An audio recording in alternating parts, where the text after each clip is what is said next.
the way you speak, one might have presumed you were displeased to be in one's presence.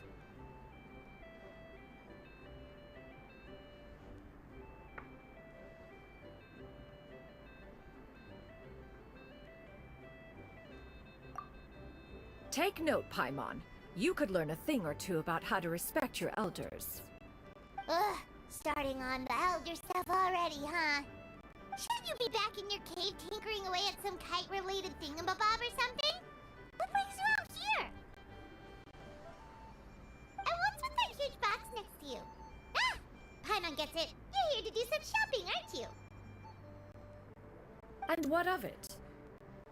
The Qixing's decision to integrate Fontanian technology into said kite-flying competition is of no consequence to oneself. Did you expect one to willfully compete against the whimsical trends of worldly sentiment, or perhaps even fall to petty sulking over such? It's not that we think those things exactly. That's just what Mountain Shaper and Mooncarver told us, or Tia something and Ho... Paimon can't be bothered to remember what their aliases were called. Anyway, they went to Liyue Harbor to look for you. They even asked us to pass along their regards if we ran into you. Uh-huh. Tianyin?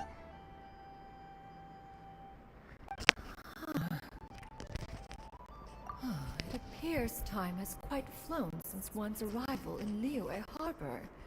How could one have forgotten about those two old fossils? One shall have to bring them back some divine herbs to atone for this slight. Nay, given that one has ventured all this way to Yilong Wharf, tea would be more advisable. A great thought has illuminated one's mind once again. One is reminded that certain purchases have yet to be made. Perhaps you two could wait here whilst one performs this task. It'll be but a moment.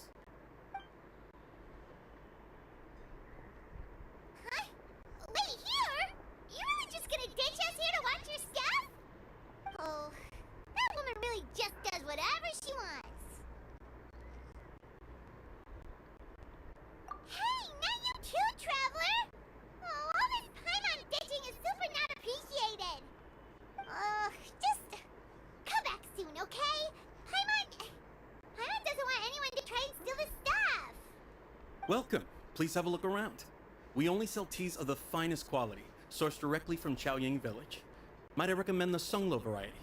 It's one of our specialties. Now, that sounds promising. One will bring some back for those old fossils, and all will be well. 2 boxes will do. Wonderful. By the way, we're actually running a special Lantern Rite promotion. Buy 3 boxes, get 10% off. 4 boxes will net you 20% off. 20% off 4 boxes. This merchant strikes a fair bargain. One might as well give some to Morax and Ping too. Then 4 shall suffice. I see. Are you intending to give these as gifts? If so, perhaps I can interest you in these exquisite gift sets. Buy 10, get half off. Look at the magnificent design, and the red ribbon gives quite the festive flair, don't you think? Such a gift would be sure to impress any lucky friend or family member. 10 boxes. Seems rather excessive. But if one factors in the conqueror of demons and one's disciples... 10! A nice round number, don't you think? Of course you do. I'll even shave a little extra off the price for you. That is agreeable. One will, I will have these boxed up then. Of course, right away. I see you have quite the eye for fine items, mademoiselle.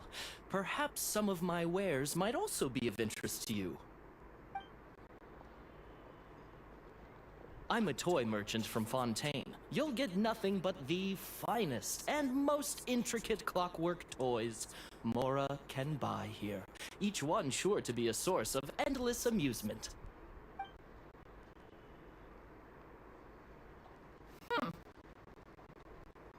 Perhaps you could enlighten me then. When should said amusement be derived? Well, that is, of course, best understood by playing with them yourself. If you could wait just a moment, I can bring one out and give you a demonstration.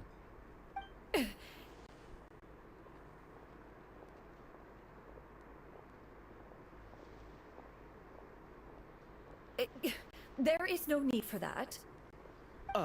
Mademoiselle. Give me your newest and finest model, and be sure to package it securely.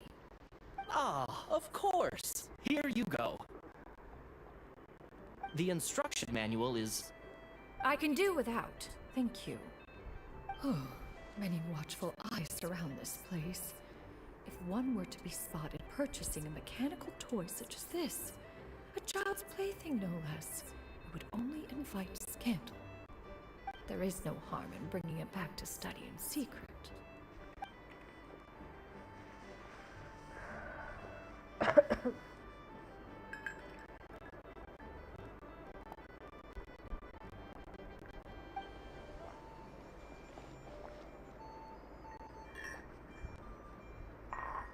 Oh, Xianyan, did your shopping go smoothly? Naturally. One may not delight in social interactions, but that does not mean one lacks said faculties.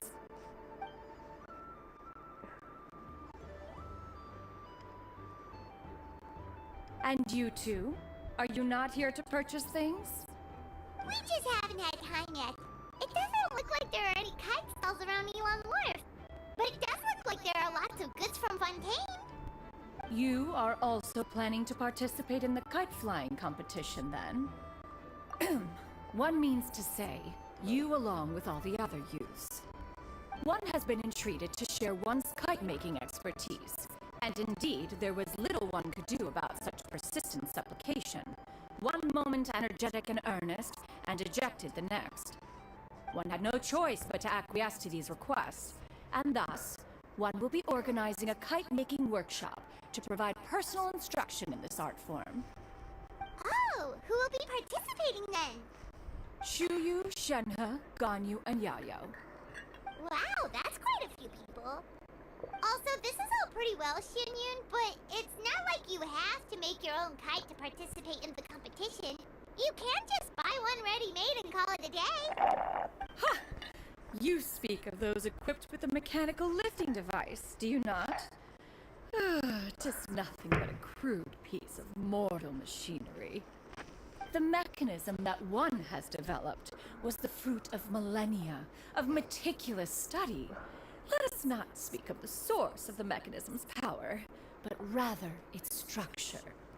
It is composed of materials as light as bamboo and as strong as iron. This composition grants it the lightness of weight to ascend into the sky and the durability to follow the wind for many a mile. It is built with a series of intersecting rods at... Never mind. It is unlikely the two of you will understand, even should one expend the effort to explain. One is better off saving one's breath. It sure seems like you want to talk about it, though. So, will you be attending the workshop or not? Huh? Wait, you've been trying to invite us this entire time? All right then. No need to prepare the materials in any case. One has it all sorted. Arrive at Mount Outsong in 2 days. I shall be expecting you around midday. Are you leaving? Don't you want a guide to help you with that big box of yours? Surely you jest. One goes as one pleases. For what reason would one need to rely on another?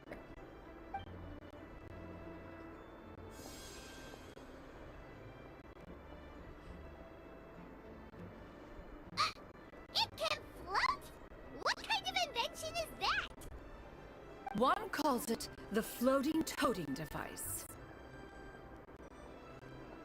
Huh. She seems pretty proud of that one. Look her walk down the street. She seems so confident, but everyone around her is looking at her all funny. Paimon wonders... never mind. But anyway, that box of hers seems to be full of those mechanical lifty thingamabobs. Not that Paimon was peeking or anything, she just... bit unsteady for a second and accidentally brushed the embroidery on top. And wouldn't you know it, all the stuff inside almost came bursting out. Paimon even went out of her way to keep it all together. All Paimon saying is that Shenyun sure does try hard to save face. What did she call it again? A crude piece of mortal machinery? Paimon bet she just can't wait to take it apart and see how it's made. Totally. We should probably act like we didn't see anything, though. You know, in consideration of her feelings and all. After all, that is the propriety with which one should comport oneself. When it comes to an elder, right?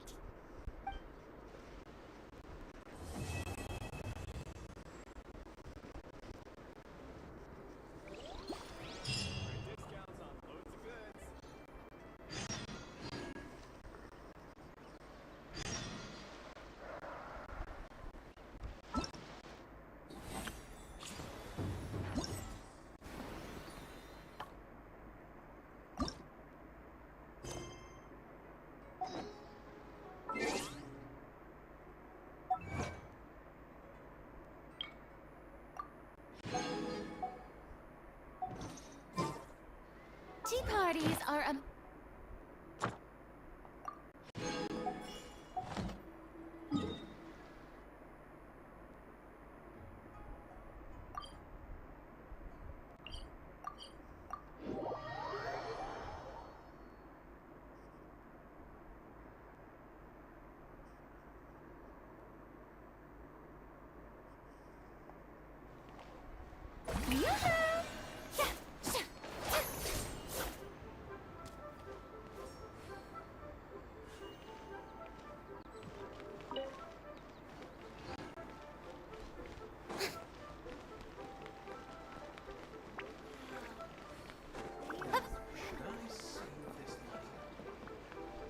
Ad Astra. Thank you for Ad Astra.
Oh, you're here early.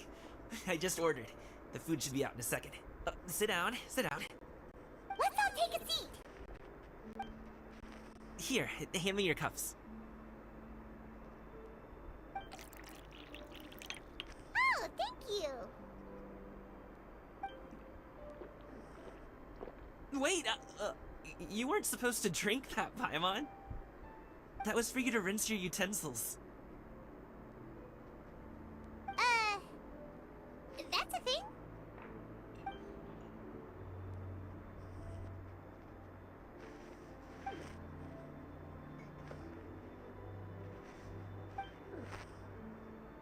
Wow, so much delicious food.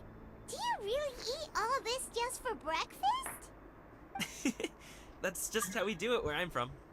Most of the time, though, I don't eat lunch after dim sum. Oh, that's good to hear. Paimon doesn't need to worry about holding back then. Eat, eat. If it's not enough, we can always order more. Oh, and there's tong soy coming as well. I don't usually have that in the morning, but, well, since everyone's here, I just had to order it. What about you, Traveler? Is the food to your liking? Want some more seafood congee? Let me refill your bowl. Paimon's gonna take you up on that. Fill it up nice and full and make sure she gets a few extra shrimp. Thanks!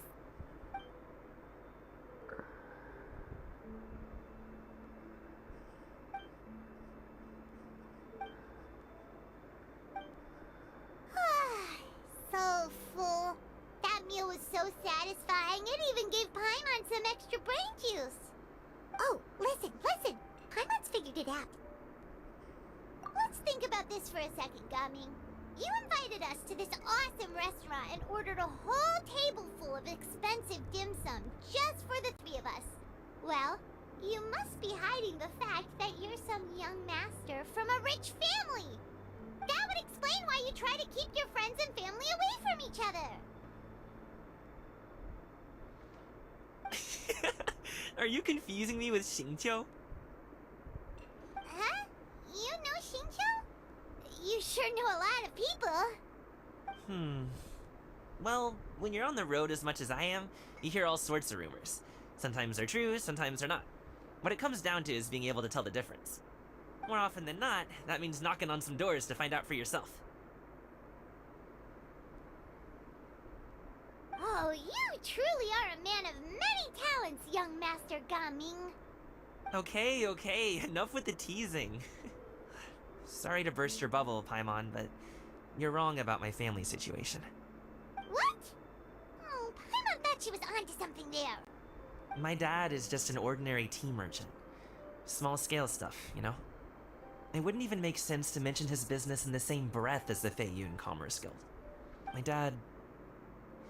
he always wanted me to inherit the family business, to be a merchant like him.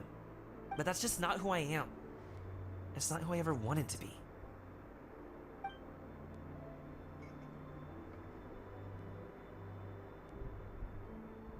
Have you ever talked to him about it? You know, about your interests and aspirations and stuff. Of course I have. I told him I wanted to be a wushu dancer. That I wanted all of Tevat to see what I could do. According to my dad, though, that wasn't a real job. Just a child's pipe dream. Oh, that's terrible. I'm sure he thought I would come around eventually, but wushu dancing has always been the only thing I wanted to do. One day, he tried to get me to visit some other tea merchants to start building the right relationships, but I refused to go. We got into a huge fight. We were this close to throwing hands. In the end, I was so angry that I ran away from home. I haven't been back since. Don't get on my case just yet, okay? It's not like I think I'm completely without fault.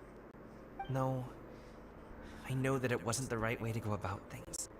But my dad's stubborn. No matter how hard I tried to convince him, it just went in one ear and out the other. There was no changing his mind. I knew talking would only get me so far, but if I made it big in Liyue Harbor, the results could speak for themselves. Gaming.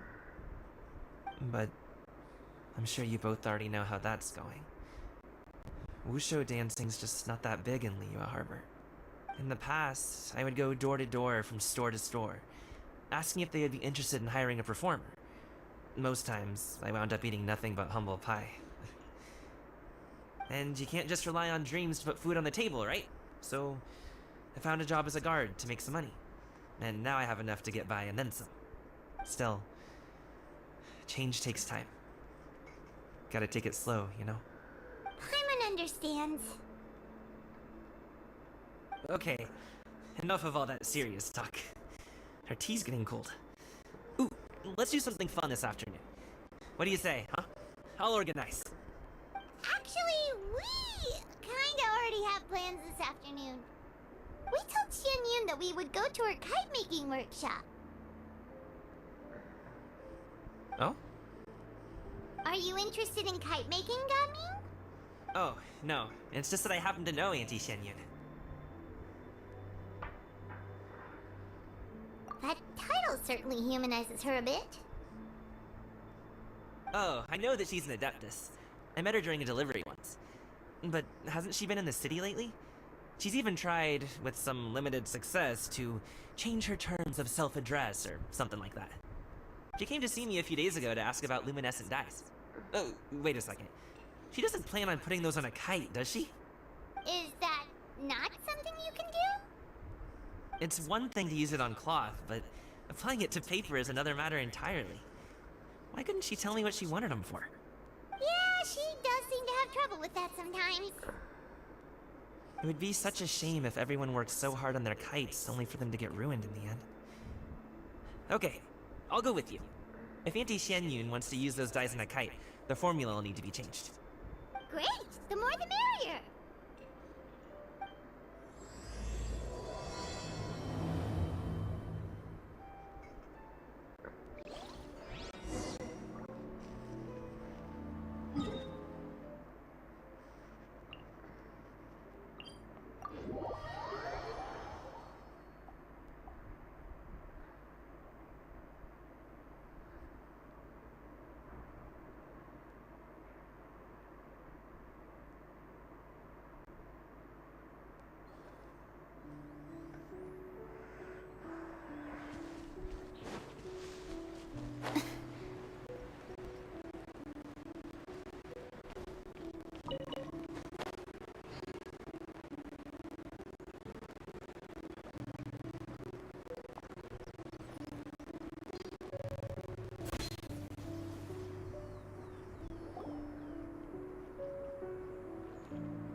Ganyu! Ganyu! Come on, wake up! Some friends have arrived! Hello, friends.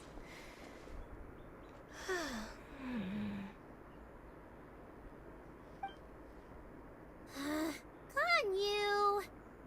Well, I have some mint oil. Perhaps we should try that. A guest at Wanmin Restaurant recommended it to me. I've tried it. Its stimulative effects are much stronger than what can be achieved from chewing on mint leaves alone.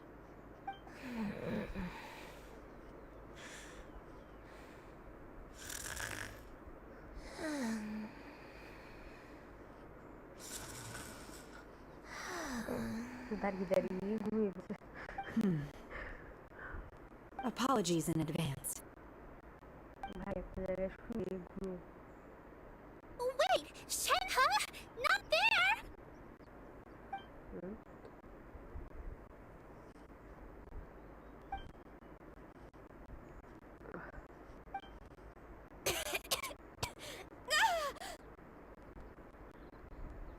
See? It worked. She's awake. Are you okay, Ganyu? Do you need some water? Or maybe something to eat? I'm fine. I just feel chilly all over. Huh. Was it that effective? Chilly, huh? Master always says a cool head leads to a calm heart. So, does this mean that heat's what we need to help you, Ganyu? Paimon doesn't think that's what the expression means exactly. I I feel a bit better now. Was I asleep? Must have been around the time I usually take my midday nap. Did you not sleep last night? That does seem to happen to you often. Perhaps you should come work at Wanmin Restaurant with me. We get off at 10 on the dot every night without fail. I could never. I'm sorry. I seem to have missed your name. You are... Me? My name is Gaming. I work as a guard for the Secure Transport Agency. Gaming. The name sounds familiar. I believe I've heard your name mentioned around the Ministry of Civil Affairs. People tell me you're an extremely enthusiastic worker, and you are very generous with your help. Well, you know me. Or, I guess you don't. My name is Ganyu. This is Shenhe, and this is Yao Yao. It's an honor to finally meet you all. Oh, you must be here for Auntie Shenyun's kite-making workshop, right? Yes. I have neither made nor flown a kite before. As long as Master is willing to teach, I am willing to learn. Me too! I want to participate in the kite flying competition with my best friend! Plus, it's more meaningful if you make the kite yourself, right? Your best friend didn't come with you? Well, Chi-Chi's been super busy helping Dr. Baiju lately.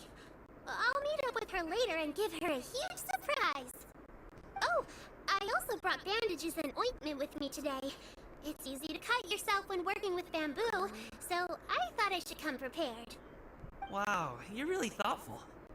As for myself, I'm afraid I lack some of my companion's enthusiasm. I was originally planning to buy a ready-made kite and just enjoy the festive city atmosphere with everyone. But Cloud Retainer is always going out of her way to look after her juniors, wanting us to have the best there is. She always puts us before herself. Huh.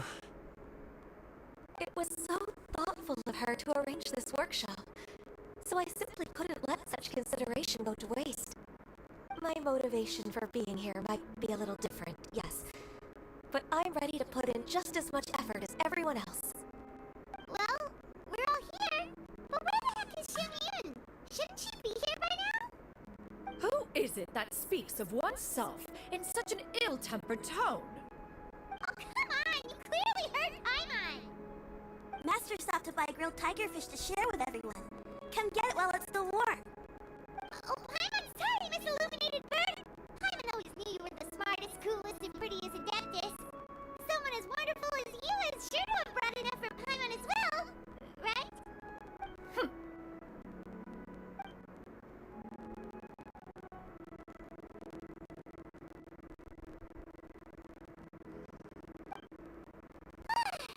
So delicious. Paimon's life is complete. It appears that we've ended up with quite a few participants indeed. Go ahead and divide yourselves into small groups. The materials are over here. The regular dyes and luminescent ones have been clearly marked. Use them as you see fit.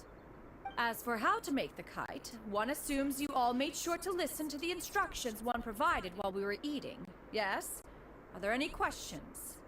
Paimon may have focused a little too hard on the eating and less on the listening.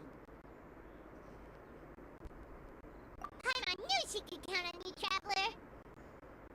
One will wait under this tree and avail oneself of the cool air while one digests. Do not hesitate to seek one's company if you have any trouble, questions, or simply want to chat. We're not in any hurry to get started. Why don't we go see what the others are up to?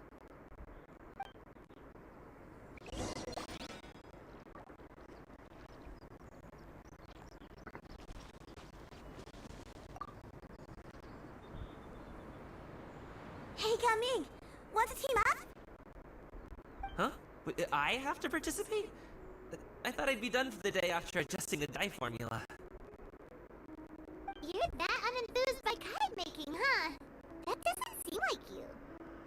No, it's not that. It's just... it would take too long to explain. I guess I'll just make one then. What shape should we go with? How about a butterfly?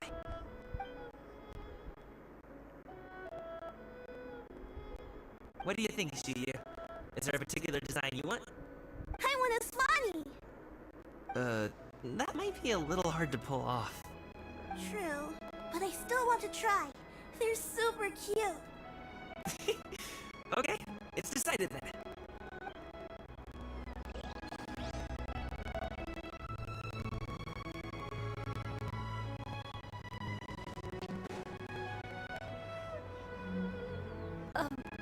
Shenhe, it would be great if you could refrain from putting things on my horns from now on. They're really quite sensitive. I see. My apologies. I shall remember that in the future. Thank you. No harm done. Good. Could I touch them just once more, though? No oil or anything this time. I've just always wondered what Miss Ganyu's horns feel like. Huh? Please, I told you. Just call me Ganyu. Well, alright. Just be gentle. Firm to the touch, with no discernible temperature. Oh, not unlike certain medicinal plants I've eaten before. Oh, still, Ganyu appears to be shaking like a cat whose whiskers have just been touched. I should stop. I see. Then I'll apply the oil to your forehead next time. Oh, no need. I'll just refrain from taking afternoon naps outdoors. Anyway, we should probably get started on our kite. It won't be long before Cloud Retainer comes to check on our progress. Perhaps we should just choose the most traditional style. Okay. Well, they seem to be getting along swimmingly. Let's not disturb them.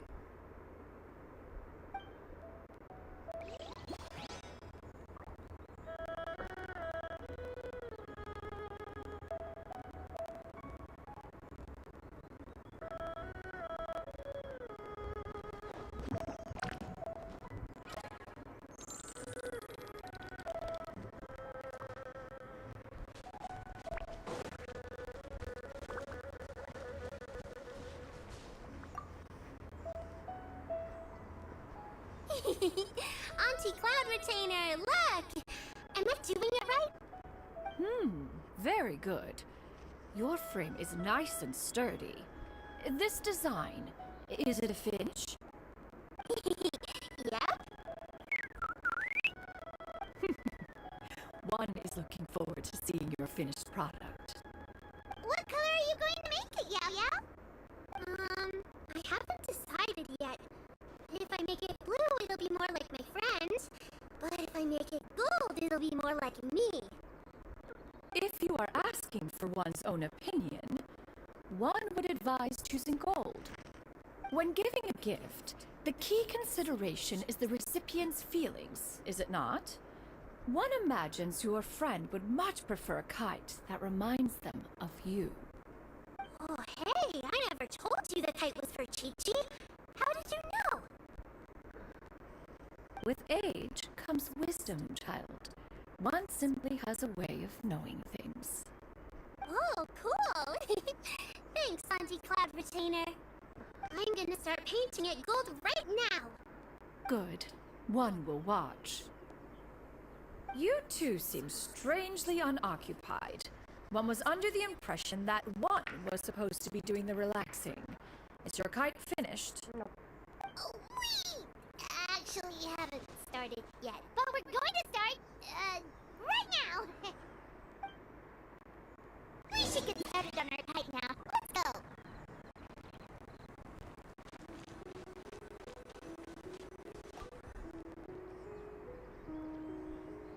First, we have to decide on the shape. Hey, what are you laughing at? Oh, that's not a completely crazy idea. If nothing else, a Paimon-shaped kite could at least make sure you never get lost on your travels and always find the tastiest food and funnest things to do wherever you go. Maybe we're not exercising enough artistic license. We should exaggerate this a bit. How about this? The word Paimon means the guardian angel of travelers.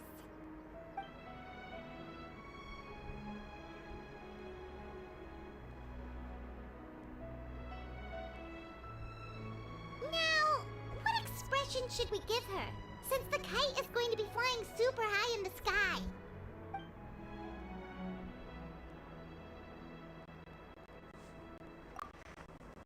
Oh, Paimon totally didn't do anything wrong. And even if she did, she doesn't deserve to get shot up into the sky for it. Something like this, then. Since the kite is going to be flying... It's too high! Someone's hitting Paimon! She's about to faint! Like that? Since the kite is going to be... Ooh, like this? Woo! The title of Champion Pipe Flyer is mine! Since the kite is going to... It's too high! Someone's hitting Paimon! She's about to faint! Like that? Now that we've decided, let's make it happen!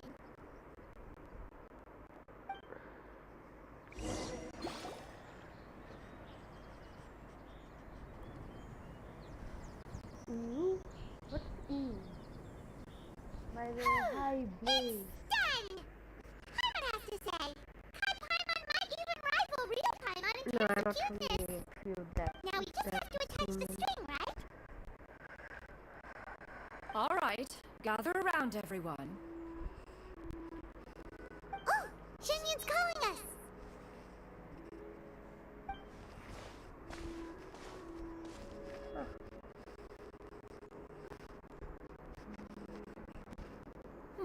Let one take a look. For sure, go take a look. Wow! Ganyu and Shenhe made a scissor-tailed swallow. It's so pretty. Yep. The coloring makes it look a lot like Master. If the tail wasn't split in two like that, it might even be a spitting image. If you look closely, there are a few spots where the colors go outside the lines. Did you doze off while painting it, Ganyu? I did the painting. I stared at the paper for quite some time, but I simply could not recall the coloring of any bird. Except Master. Or should I say that I'm too familiar with her crane form? Even when she stands before us in human form, all I can see is blue and white. Blue and white. Oh! Well, now that you mention it, Paimon can see it too! Exactly. So I simply closed my eyes and painted from memory. No way. You can paint with your eyes closed? Wow. The disciples of Adepti really are something. You are most filial, Shenhe. One is flattered by the likeness. The Swanee that Gaming and Shuyu made looks very majestic. I'm sure it'll look even more impressive as it soars through the sky. The eyes and ears glow in the dark, so you're sure to see it at night. Your golden finch is cute too, Yao Yao. It's all thanks to Auntie Cloud Retainer's guidance. What about your kite, traveler?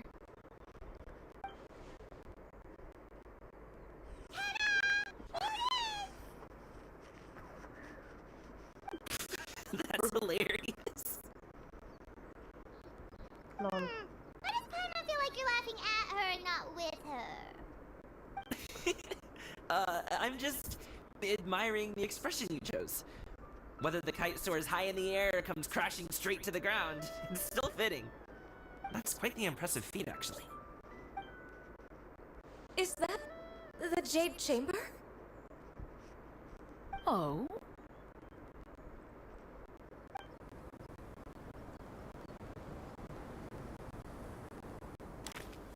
Who dares attempt such a flagrant display of impropriety by releasing a kite into one's territory without one's permission?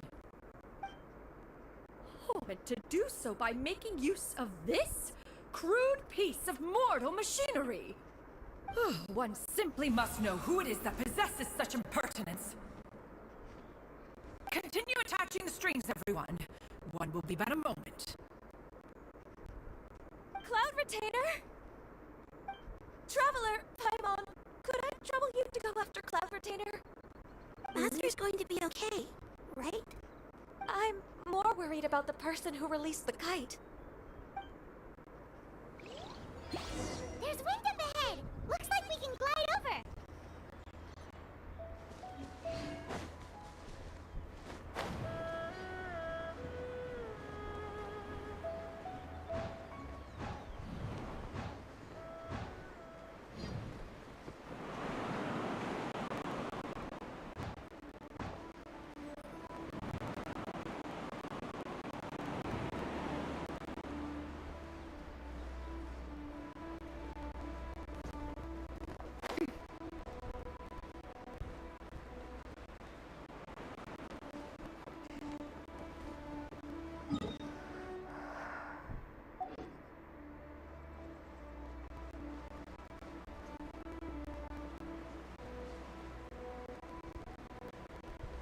Huh?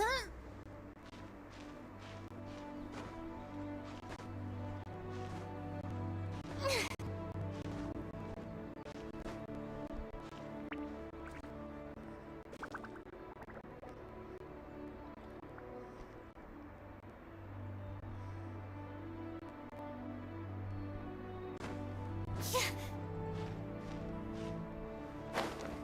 Huh?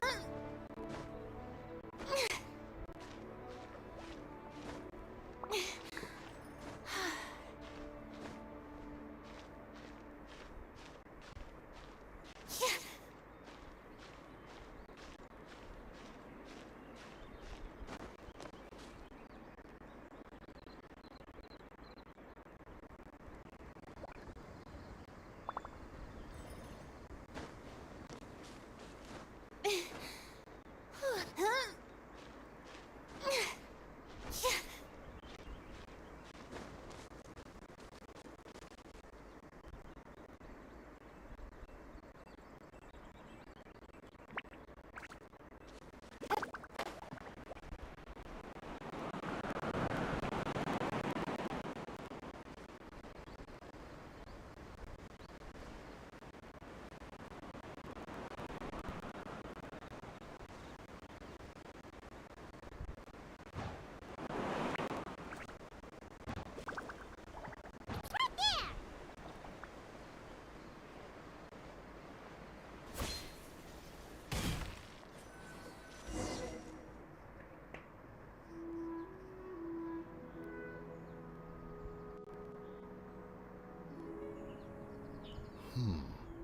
This Fontanian device of mechanical motion is quite curious indeed. Now is hardly an opportune time for your musings. Someone among us was not sufficiently attentive, and now the kite has vanished. Calm yourself. Do you have any recollection of its last location? One believes it drifted in the direction of Mount Outsong.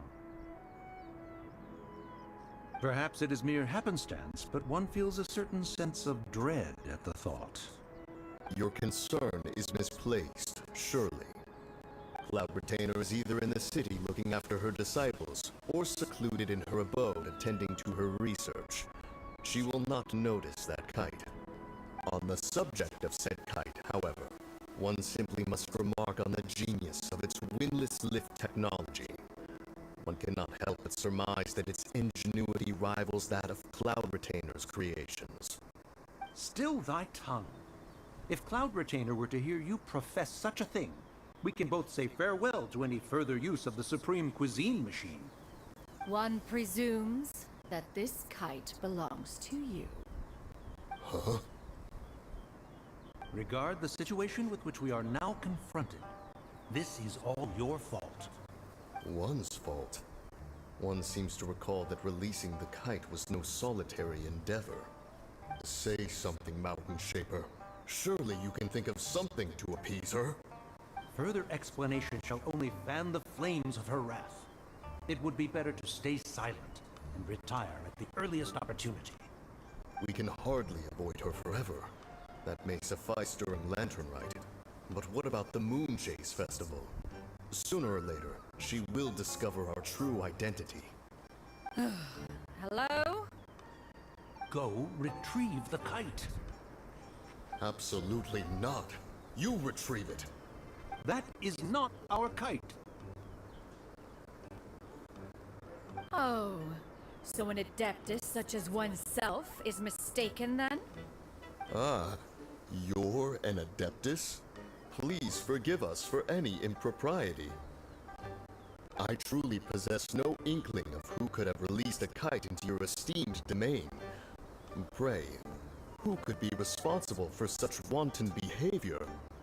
Verily, verily, we were but delighting in the surrounding scenery. This locale is home to such exquisite... mint! Well, and if that's all, then we'll just be on our way. We finally caught up.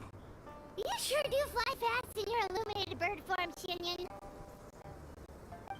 Mooncarver? Mountain Shaper? What are you doing here? Okay,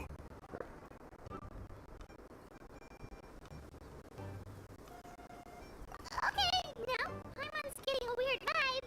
Did she say something wrong? It is of no consequence. Long has one seen through their disguises. One was simply curious as to how long they would keep up the act. Then you are not angry? How could one feel anger at the sight of two old friends enjoying themselves? One is also well aware of how enticing these city novelties can be. We were simply consumed by a fit of festive spirit. Seldom do we get the opportunity to partake in the delights of the times. However, we are far from being as adept as you in matters that require a deftness of hand. No worthy kite could be born of our own making.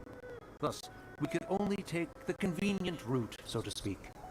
Your prowess in mechanics is unparalleled, Cloud Retainer. You wield the wind and waves themselves. Your singular talent stands unmatched across the land. Of this, we are well aware. One has guests to attend to. We will have to convene again some other time.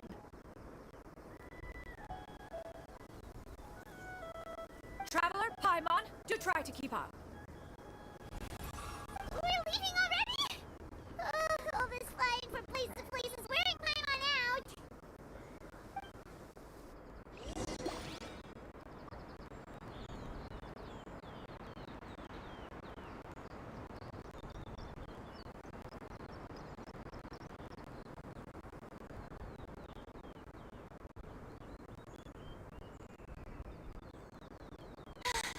Being too popular can be such a hassle.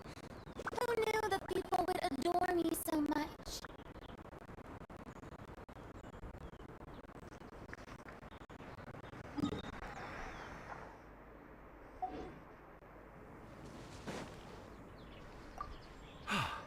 It seems that one's concern was misplaced after all.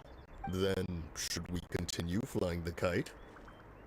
A splendid suggestion, but it would be advisable to change locations. Perhaps your mountain would suffice? It is more than spacious enough. A fine idea. A fine idea indeed.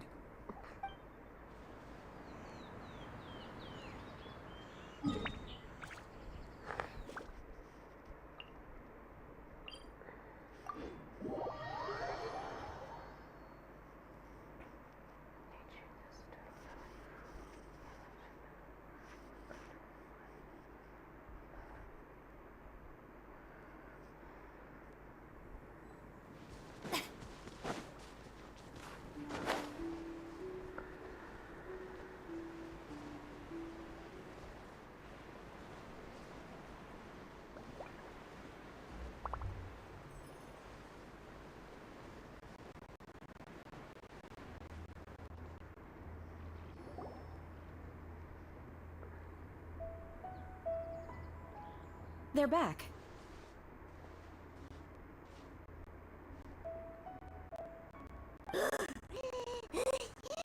Paimon's poop.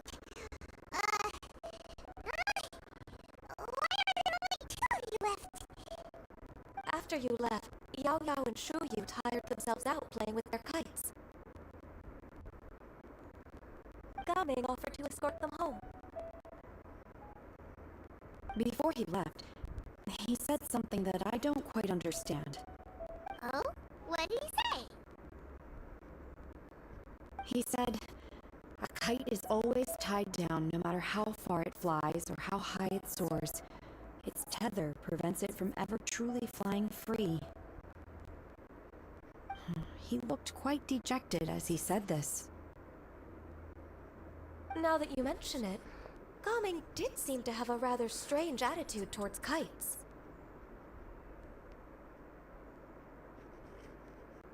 A reflection of himself. If I were a kite, I would cherish that tether as a symbol of kinship and the bonds that tie us and... Shenhe? It may be an exceedingly slim and distant connection, but lose it, and you lose that which links you to home. If Gaming truly sees a kite as a reflection of himself, then I fear I understand his words even less. Well, people often have different points of view depending on their mindset and experiences, right? It's actually quite normal. Just like some people can eat spicy food, but others won't go anywhere near it? Exactly. That's why tolerance and understanding are as important as they are. Tolerance and understanding? What brought about this conversation? Did one miss something? We were just chatting. You don't have to butt in on every little thing, you know. Where were you anyway? One was merely doing a bit of cooking. Night fast approaches. If you are otherwise unoccupied, one would entreat you to stay and eat before you depart. Oh, it's been so long since I've had the chance to enjoy your cooking, Cloud Retainer. Worry not. One has prepared a variety of meat and vegetable dishes. One is more than familiar with everyone's culinary proclivities.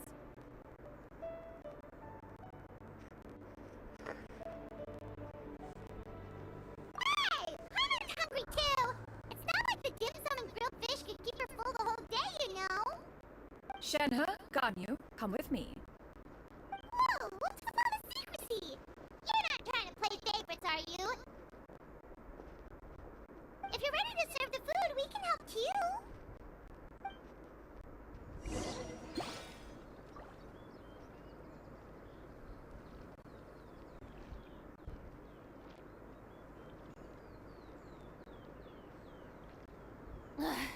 Boring!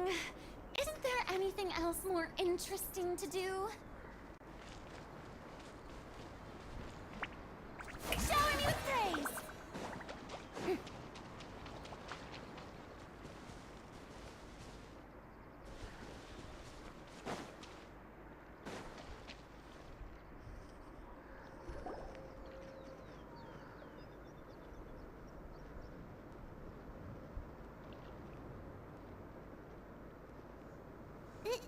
This is...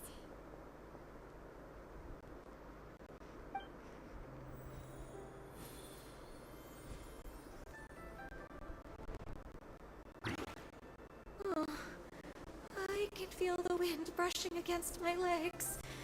This is a bit embarrassing.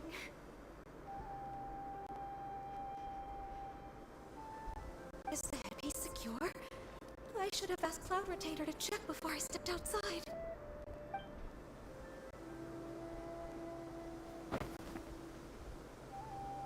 How do we look? Huh?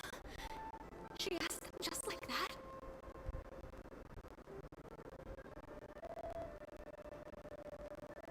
You look pretty too, Ganyu! Oh, how should Paimon put it? You both look so elegant and refined! Those outfits really suit you both! Given that one employed the services of the best tailor in all of Liyue, one would expect nothing less. What colors have you been partial to lately, Shenhe and Ganyu? Lately? Cloud Retainer suddenly asking about what colors we like? I like black. One is gratified to see one's disciple has inherited one's own tastes. The color black doesn't get dirty easily. A virtue I've come to value recently. And you, Ganyu? I favor blue and black. And the material is sufficiently comfortable, yes? Yes, very. I simply cannot thank you enough, Cloud Retainer, for this gift. And the kite, too. Thank you, Master. One is content as long as you are pleased with the gift. One hopes these garments will see much use.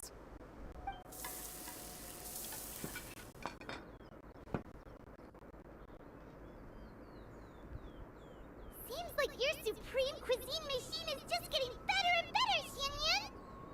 This golden crab's particularly good. The shell's deliciously crunchy, and the meat inside is so succulent and sweet! Paimon can't stop eating. It's a good thing Gaming isn't here, or Paimon would have to duel him for the food. You know, with chopsticks.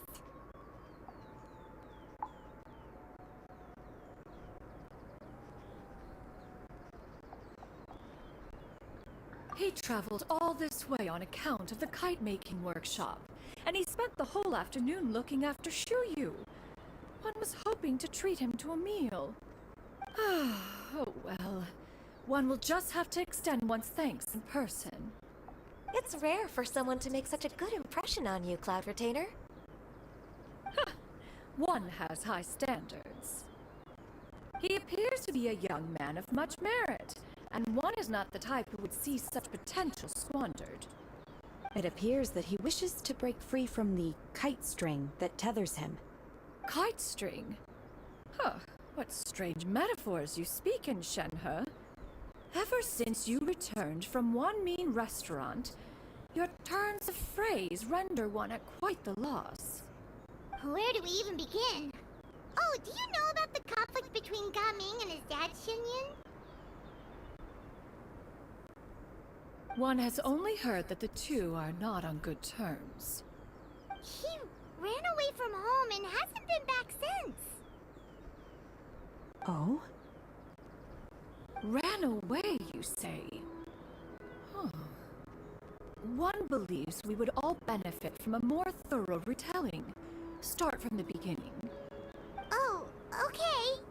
Paimon just hopes he won't mind. What? This shall not do. Lantern Rite fast approaches. We must make haste. As one was contacting various tailors around Liyue, one could not help but be reminded of Minogius. He possessed a singular talent for clothing design. He had an exquisite eye, not just for fabric selection and color pairing, but also for what accessories could best accentuate a garment's overall styling. At a gathering of Adepti, Bonanas once complained in secret to some of the ladies in attendance that the skirt Minogius made for her was too long and impractical, lamenting that it would only hinder her in battle. However, when one asked Minogius his opinion, he remarked that the train of the skirt would serve to enhance her adepto countenance by exemplifying a certain elegance. Minogius was that type of person. When it came to topics relating to garments and accessories, not even Rex Lapis could best his stubbornness. And later...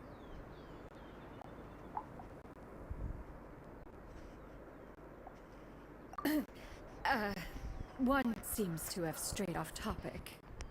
One means to say that Lantern Rite should be a day of reunion.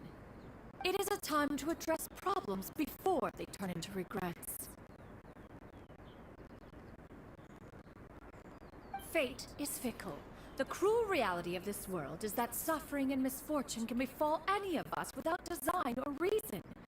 If there is a chance for young people to remain insulated from this reality, one should do one's utmost to make it so. That's nice and all, but... Do you have any ideas, Cloud Retainer? Perhaps Adeptal Arts could be of use. No. mechanics, perhaps. One fails to see its use in a situation such as this. Is there anything I can do to help? Combining our efforts is a fine idea indeed. Aha! One has an idea! How about this? Does that make sense to everyone? Yep. Oh, Paimon really hopes this works. One's designs never fail. Now then, I counsel rest for all, and to make the necessary preparations. One shall see you in 2 days.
Being too popular can be such a hassle.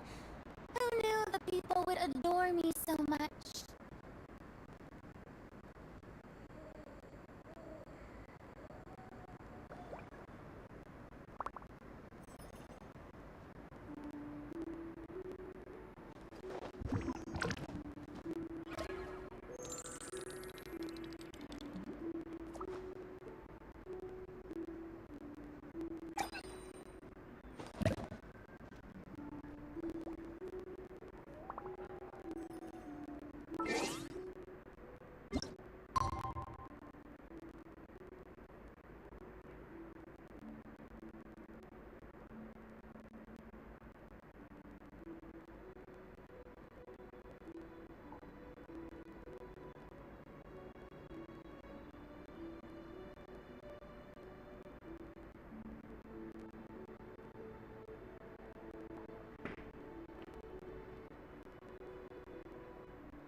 to carry out the plan! What?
Sees you've certainly gotten an early start this morning. Playing games already, are we? Who won this time? You the one buying dim sum again? Hey, when you put it like that, it makes it sound like I'm always the one losing. Ah, perfect, you're all here. There's an important commission I need your help with. Alright, I've got the time. Where are the goods? Well, it's not just goods this time. I need you to escort a tea merchant and their wares from Chaoying Village to Liyue Harbor. A very important client has requested to meet with him. Sure. What's this merchant's address? Here. If the client's that important, then this must be a very crucial, very pressing commission, right? Of course, the sooner you complete it, the better. I would advise you to depart as soon as possible.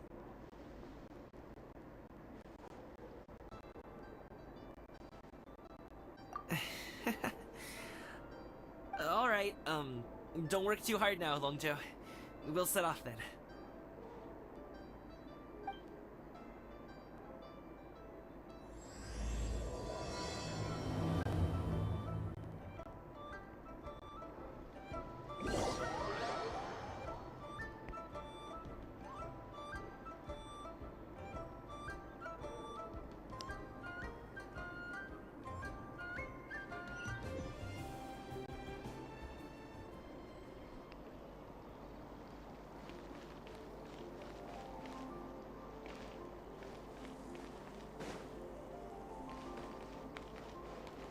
You're a bit quiet today, Gaming. Oh, do you want Paimon to tell a story? We're almost there. I'll take a rain check on that.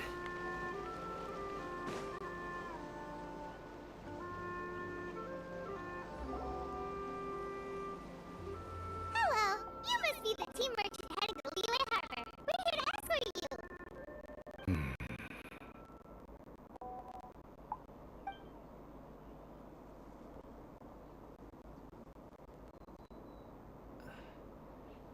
Dad?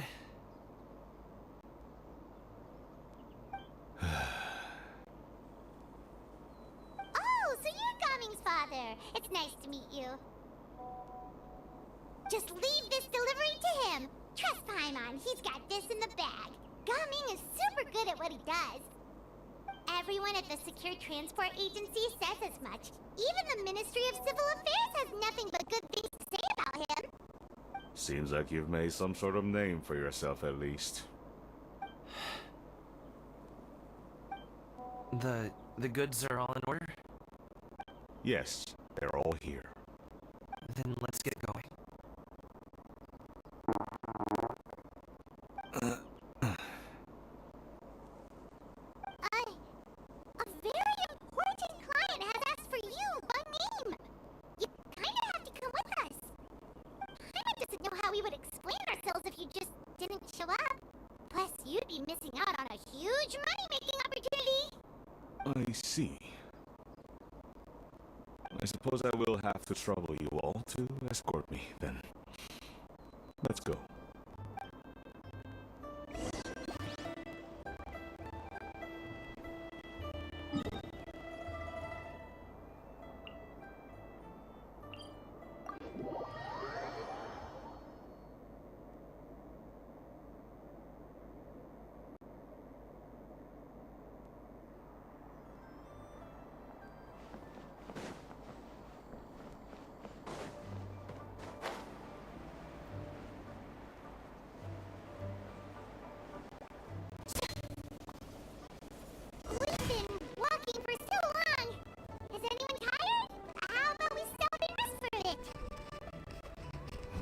I'm fine. Gummy, don't you usually have some delicious snacks on you? Come on, bring them out so we can share them. I'm fine. Thank you. But the winter melon cake you gave us last time was so delicious. Have you ever tried it before, Mr. Ed? Paimon.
This place looks nice and open.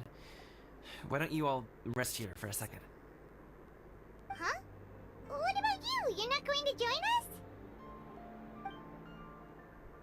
I'm not tired. I'll keep watch. Oh, but... Just let him go.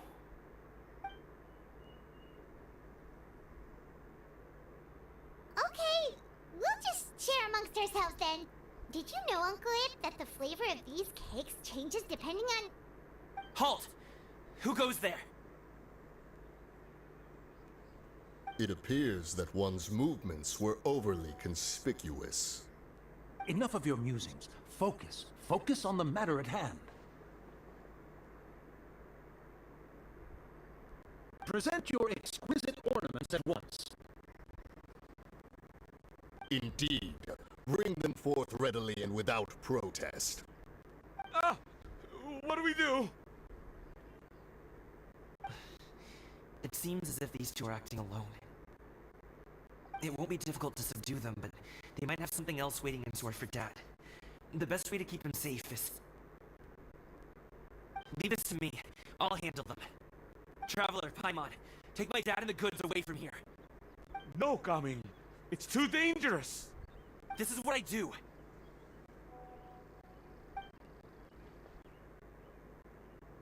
A thorny foe indeed.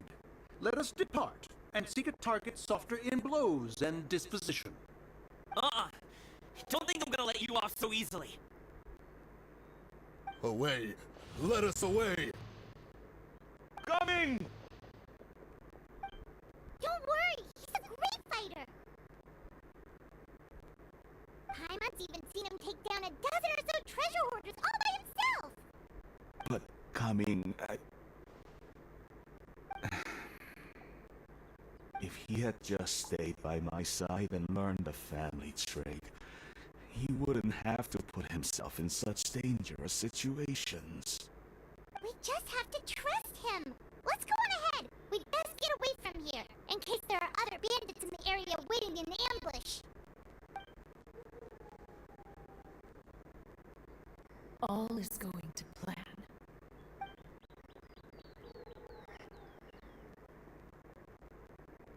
Okay, we should be good to stop here.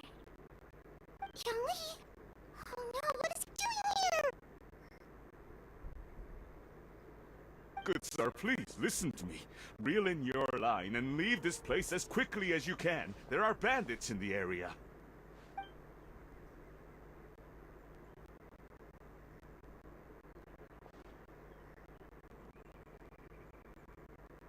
Bandits, acting in broad daylight.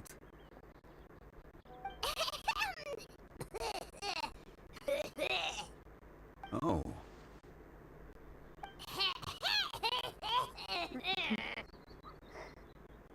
Ah, I see. It appears many people are catching a chill as of late. If your throat is bothering you, Paimon, perhaps some tea and rest are in order. Nope, no need. My mom's fine. She just had some cake stuck in her throat.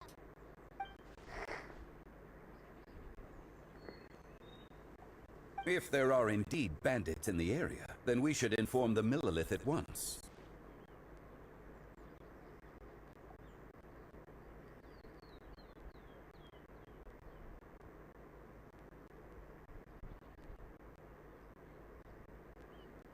Oh? Well, if that's the case, such matters are best left to those with the necessary expertise. Wouldn't you agree? I suppose you're right. If ordinary people like us got involved, we would only cause more trouble. Since we find ourselves otherwise unoccupied in this beautiful area, why don't we find a quiet place to relax while we wait for good news? That would be lovely.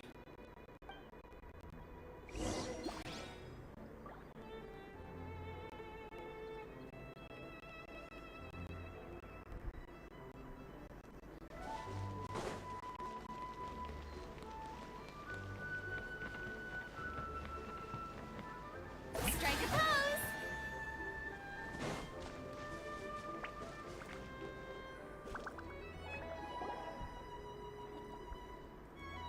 So, Uncle Ip does have a reason to be worried. After all, Gaming, the guard we mentioned, is his son. Gaming. The name sounds somewhat familiar. Ah, yes. That is the name of the Usho dancer who has been performing around Liyue Harbor recently, is it not? Oh, have you seen him perform? Indeed. I cannot help but admire his skill. He truly encapsulates the spirit of the Suani. Usho dancing has become more well known in Liyue Harbor recently.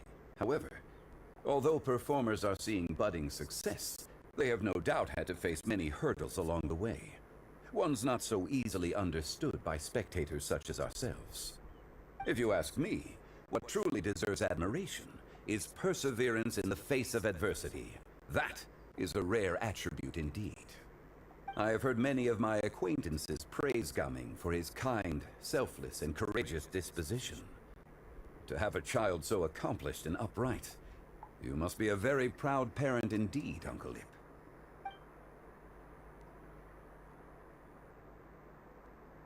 Seems like Zhongli has decided to skip the formalities. Well, he's a hard worker. Yes. You should be sure to tell him you think that when he gets back. Your son is young yet. It's normal for someone his age to be a bit hot-headed. It's understandable to find talking about such things in person difficult. If there's a particular sentiment you wish to convey, perhaps we could pass it along for you. No. It wouldn't be right to ask that of you. This thing between us has festered for many years now. In truth, there are some things that simply aren't easy for us to talk through.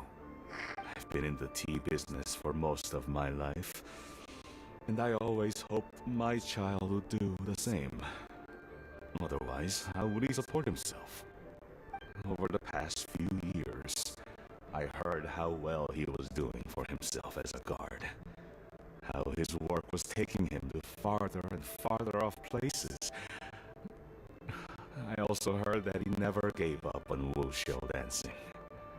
It made me happy. But I was also worried. When you're young, you can handle all that physically taxing work and manual labor. What young person isn't capable of making a living that way? My concern is what happens when you get old. Every time I get to thinking like that, I cannot help but be reinforced in the belief that I was right. That I was right not to give in.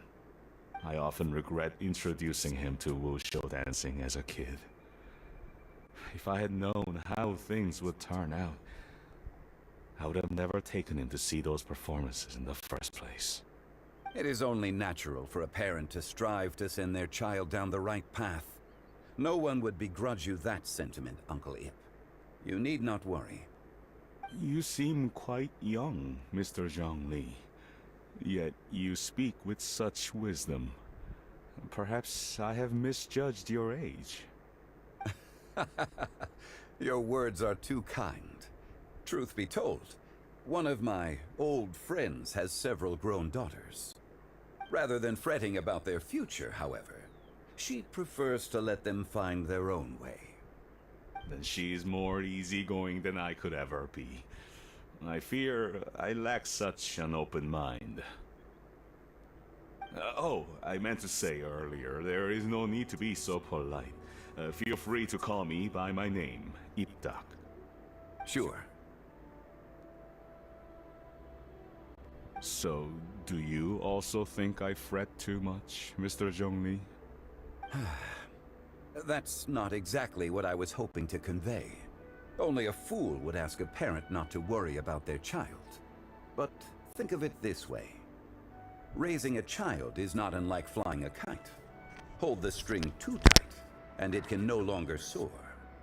As my friend once said, if your children are aiming for the stars, clipping their wings will only cause them to come crashing down. You need to let out the line for a kite to soar. It seems I was too stuck in my ways. You need not reproach your heart for caring. You simply need to loosen your hold a little. Indeed, with such a big heart, why not allocate the time you usually spend worrying about Gamin to the pursuit of other things?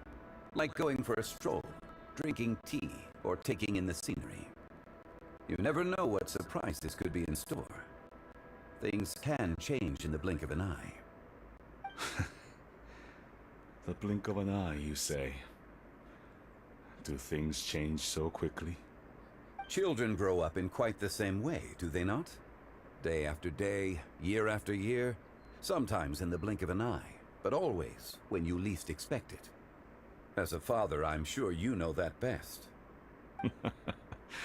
Yes, you can say that again. 1 second, Gaming was a kid. The next thing I knew, he was ready to fly the nest. Zhongli certainly has a way with words.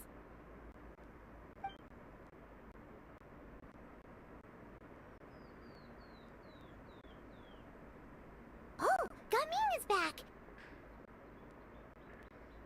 Hey, Gamin, we're over here! Dad, Traveler, Paimon. Good, you're all here.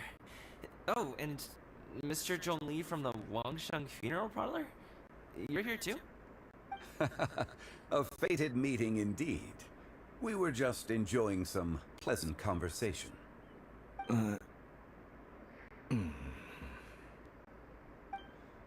Is everything resolved? Well, you could say that. What does that mean? Traveler, Paimon, come with me. I need to talk to you. Huh? Oh, okay.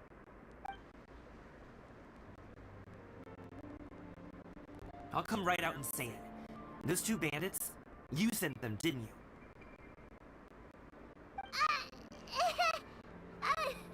So, that's how we're starting off? Can't look me in the eye, huh? Guess I'm right then. Okay, but how did you know? At first, their mannerisms seemed a bit stilted.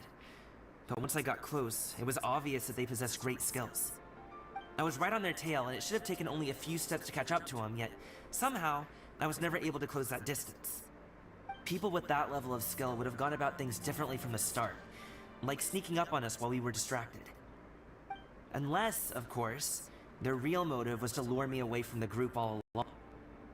Wow, you're pretty quick on the uptake. I just have a lot of experience. I've dealt with many a ruthless bandit in my time, but I've never seen ones like them. In the end, I told them they would make good guards if they ever wanted to get back on the straight and narrow, and that they could hang out with me in Liyue Harbor anytime. You ever consider you might be a little too good at making friends? I'm guessing you guys were trying to help resolve things between my dad and me?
I appreciate it, I really do. But this conflict between us has been going on for a long time. Even if those two were real bandits, and I was able to subdue them and show him what I was capable of, it wouldn't change anything. You've seen the way he talks to me. It's not like that at all! Your dad really cares about you. You should see the way he talks about you when you're not around. Zhongli was talking things through with him, and he nearly agreed to let it go. You don't believe us? He won't let it go. He can say as much as he wants to other people, but he won't talk to me. I'm certain of it. You told us you wanted to prove yourself to your dad. Why don't you tell him about all the hard work you've done these past few years? Will that even do anything? I'm not sure talking is enough. You won't know unless you try. Just like how you won't know if something is delicious unless you taste it. Listen to us.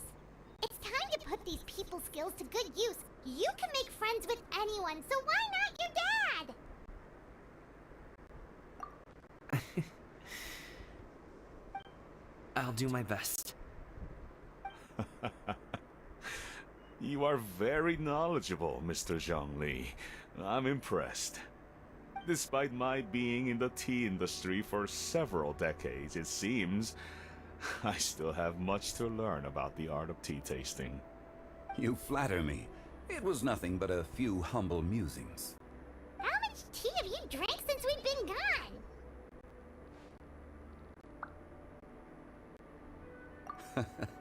Ipdak and I have found many a common interest. Our friendship, much like a cup of tea, seems to grow stronger the longer it has to steep. Well said, Mr. Zhongli. Gaming, Mr. Zhongli is very knowledgeable. You should take the opportunity to learn from people like him when you're in the city. Huh? Oh, of course. Ahem. Zhongli? I have very much enjoyed our conversation, Ipdak, but I, unfortunately, have some unfinished funeral parlor business to attend to. Oh, I hope I didn't keep you. My apologies for taking up so much of your time, Mr. Zhongli. No need to stay on my account. When you're less busy, let's find the time to meet. I'll treat you to dim sum. It would be an honor. We'll see you off, Zhongli. You two have a nice chat, alright?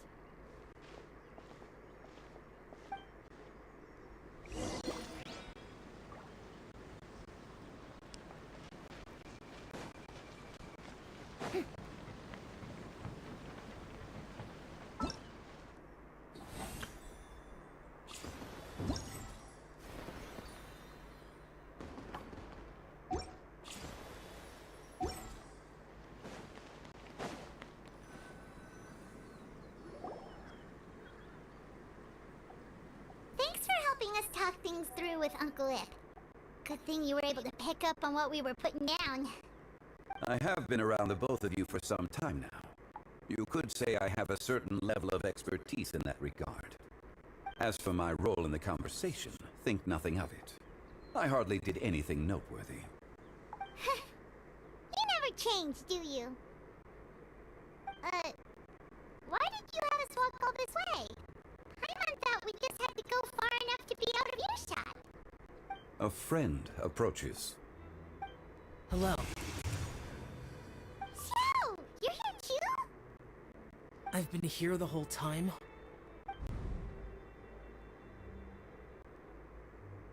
A ghostly kite. Could that elusive Director Hu be coming to Wangshu Inn once again? What is she doing here? I suppose it matters not. Given her relationship with Rex, well, Zhongli, I might as well go pay my respects.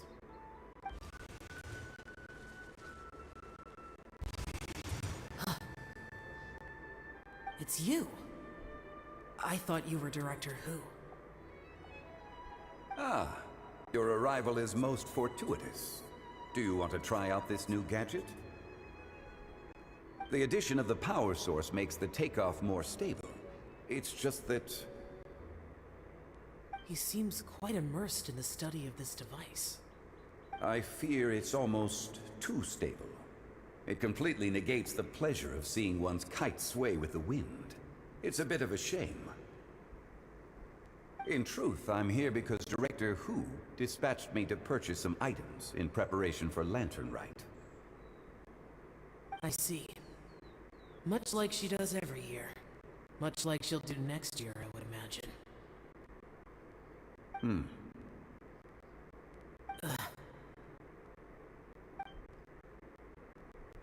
Am I wrong? Or has she once again sent you out to buy, what is it, sesame oil or something? While we're on the subject, I do wonder why she is so obsessed with using sesame oil in the preparation of mixed vegetable dishes for Lantern Rite. A recommendation from Xiangling, perhaps. What do you think, Xiao? I've only met Director Hu a few times. I'm hardly the best person to ask. Ah, and is that not a sign that you should visit Wangsheng Funeral Parlor more often? It wouldn't hurt to grace the parlor with your presence now and again, when you are otherwise unoccupied. This one here is a traditional kite, one without any equipped mechanical device. Director Hu tasked me with studying the differences between the two to determine which one is of greater merit. Many hands make light work. Perhaps you could test out the other kite for me? All right. I have made my comparisons. If speed is what you're after, the mechanical kite is the better choice. Wonderful. I shall pass that information along to Director Hu. I'll leave these two kites with you. Perhaps you can find a few friends with which to partake in the activity. You might find it to be an enjoyable use of your time. Oh, wait. Who enjoys kite flying? Well, I would imagine someone of your talent and wisdom is more than capable of finding out. So, you were testing out the kites for Hu Tao and even roped Xiao into doing it for you? Paimon didn't ask earlier because the situation was awkward. I would hardly say I roped Xiao into anything. I simply sought the help of a friend. Besides, we did the testing together. Seems like our pool of competitors is growing. Do you like kite flying, Xiao?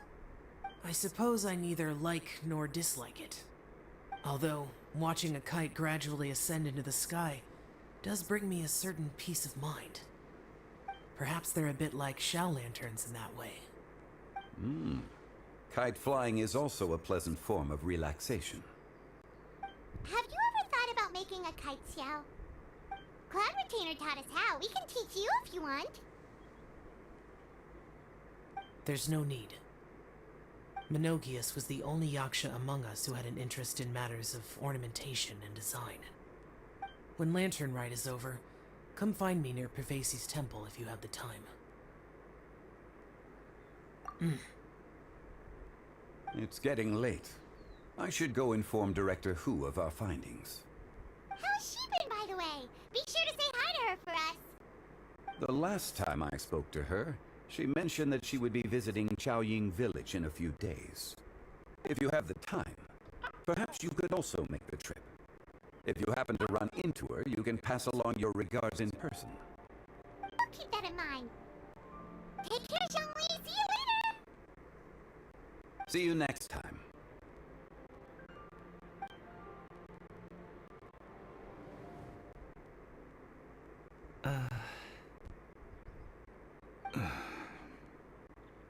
Dad. You can go first. I don't have anything to say. Then I'll go. I still don't want to leave Liyue Harbor. Oh. I can't say I support that decision, but... Hey, let me finish before you get all worked up. Sit, Shenhe, sit. You must be tired from your journey.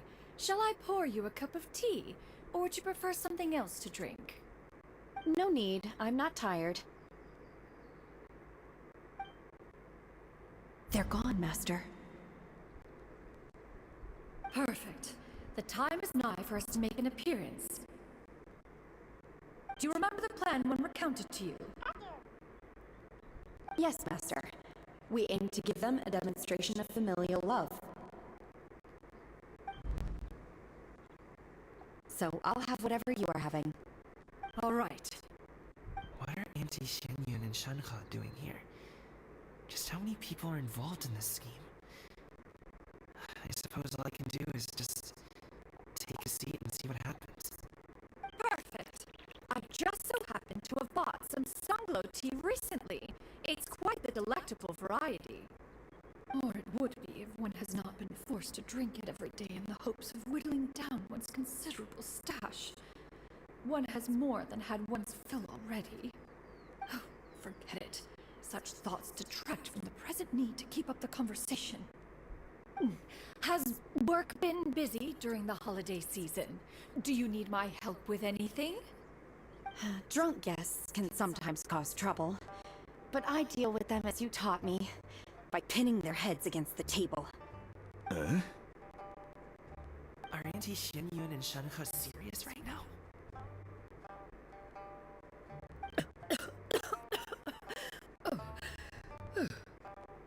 Oh dear.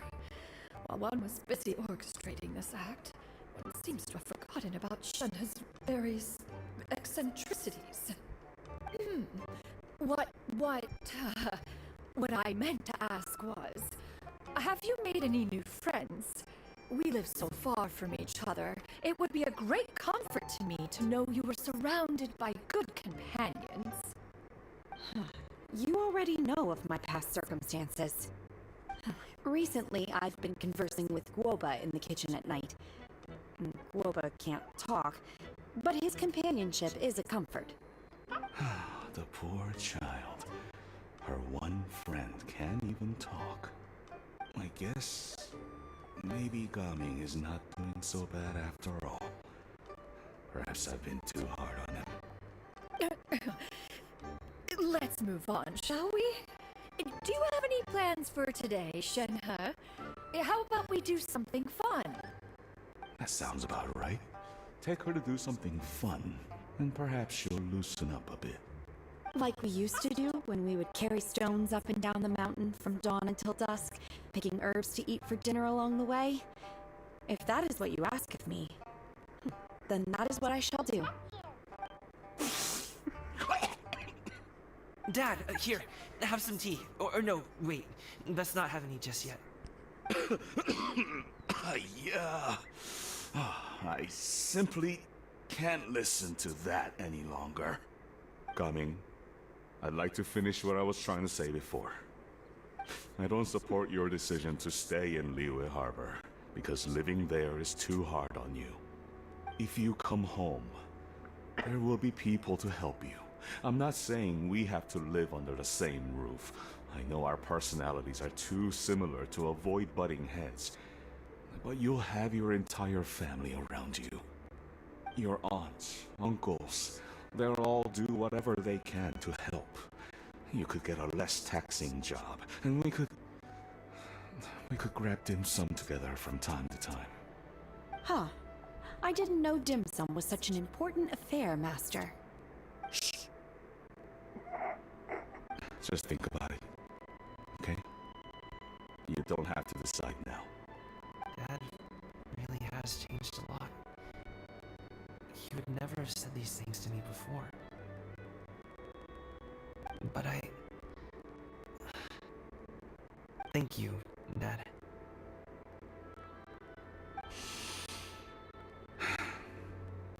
It's been long enough, don't you think? Oh, Paimon sure hopes they've made up by now. Oh, they're drinking tea in silence. That's not a good sign. Did Xianyun's plan not work after all? Hey, you two! I'm sorry we were gone for so long. We got to chatting with some friends and didn't realize how much time had passed. Perfect timing, actually. We seem to be just about done here. Yep, let's go. I'll get the bags.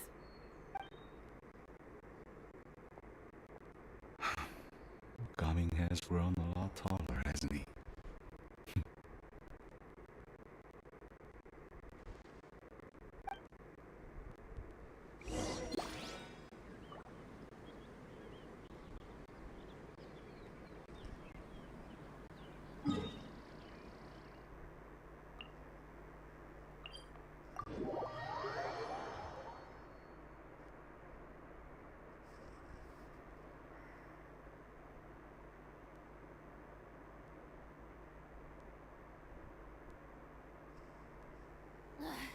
Boring!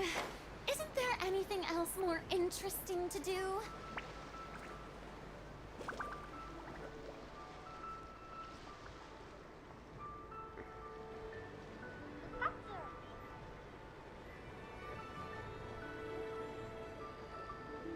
You must be Mr. Ip! Thank you for coming all this way. My name is Charlotte, and I'm a reporter from Fontaine. You can find me writing for the Steambird. I invited you here not just to purchase your fine tea, but also with the hope that you might be willing to sit down for a short interview. What do you say? An interview? To advertise my teas? I suppose you could think of it that way. We Fontanians are big tea drinkers too. The Fontaine Market. Then I'll need some time to adequately prepare. Perhaps we could sit down and discuss the questions you intend to ask in advance. Of course, of course! Please follow me.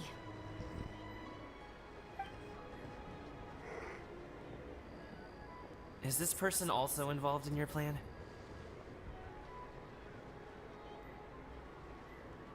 And here I thought I had lots of connections. I suppose I've been humbled. You sure know all kinds of cool and important people. Over here! Yoo-hoo! Over here! Huh? What? Auntie Shenyun? She probably wants to talk about the next phase of the plan. Let's go while your dad is still distracted.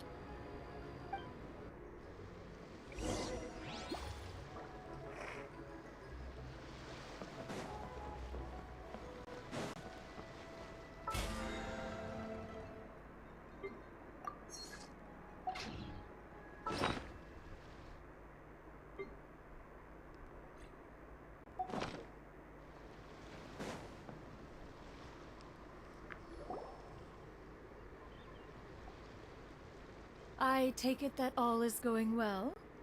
Don't worry, Shenyun. Everything is going according to plan. I knew it. I knew that was all an act earlier. Auntie Shenyun is really something. She was so determined to help me. She didn't even care about making herself and Shanghai appear foolish in front of my family. She truly knows how to look out for others. I still have a lot to learn. As for the next step... Oh no! What's wrong, Gummy?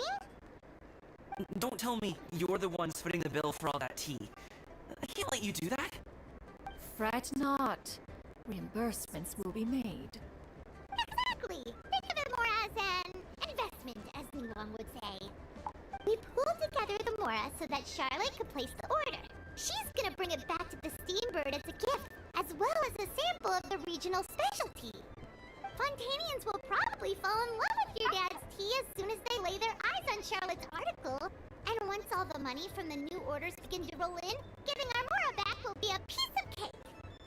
Oh, okay.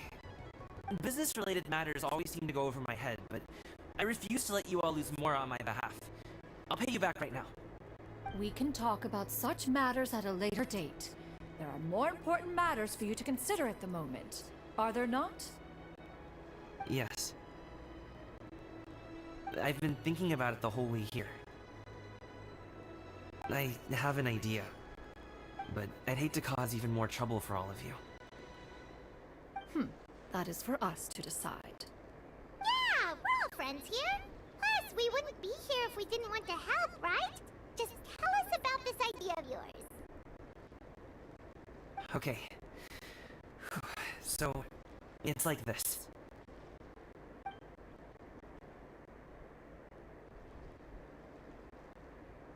Got it! Just leave it to us. Let's split up and make it happen.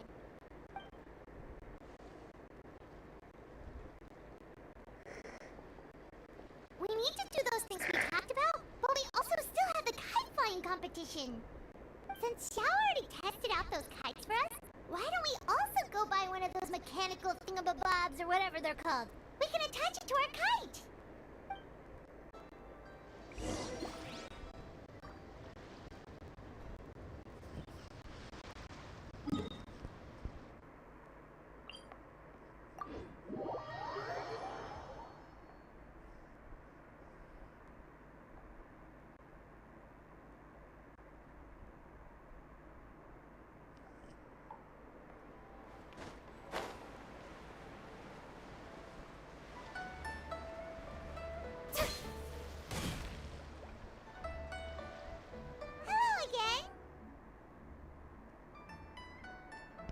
Welcome back! I see you returned from your trip. I really do have to thank you for all your help from before. Thanks to you, my daughter was able to build a kite with her grandmother that very same day. She even wrote a long letter telling me how much she loved it. Oh, you should really be thanking Gaming, not us. I'll be sure to. And are you here to buy a kite? Please, take your pick. Oh, we already have a kite. We wanted to buy one of those, device thingies from Fontaine. Do you sell them separately? Yes. Here you go. Please, take it, free of charge. The directions are in the box. It's not hard to install at all. It doesn't feel right for us to just take it. Well, nor would it feel right for me to take your Mora.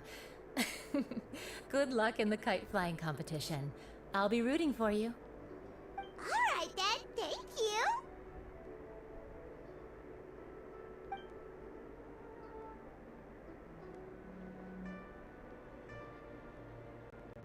Phew, it's done. Let's get down to business.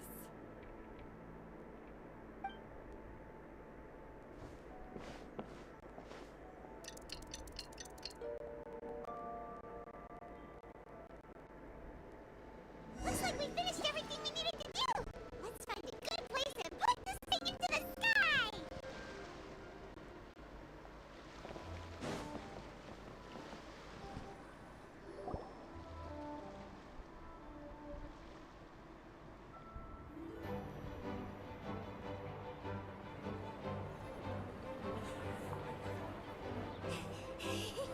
Chi-Chi, we're almost there. Okay.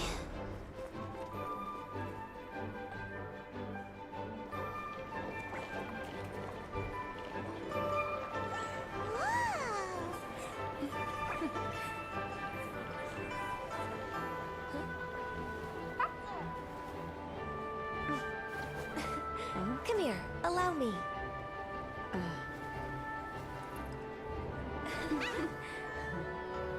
The lantern rite is as festive as ever!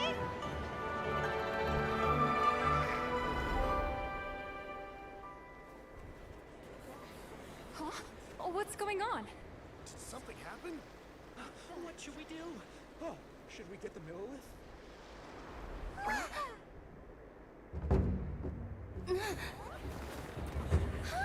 What's that?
taken that many pictures already? I need to load more film.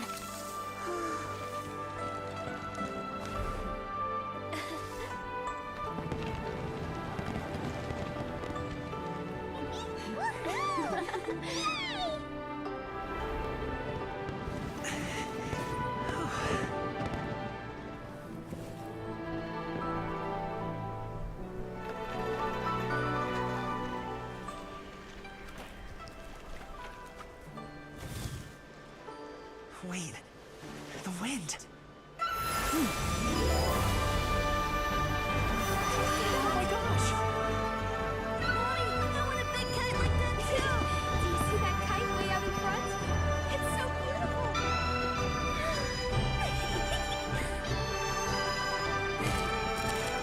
Happy Lantern Rite. Happy Lantern Rite!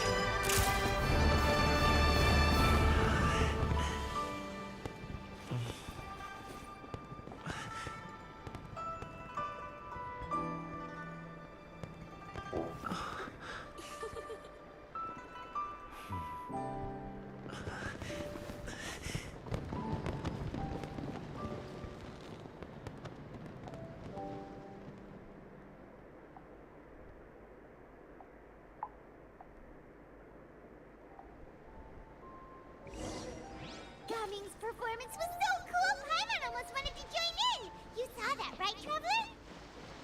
Let's go find him! Oh! He's over there! Talking to his dad!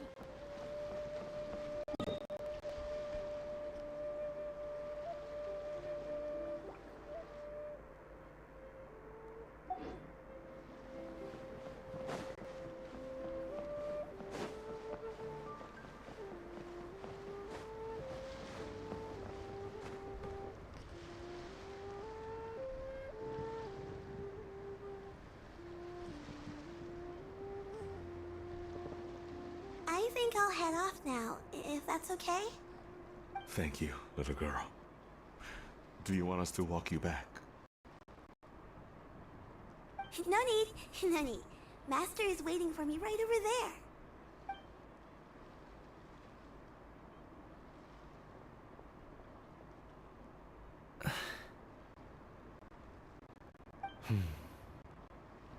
Dad.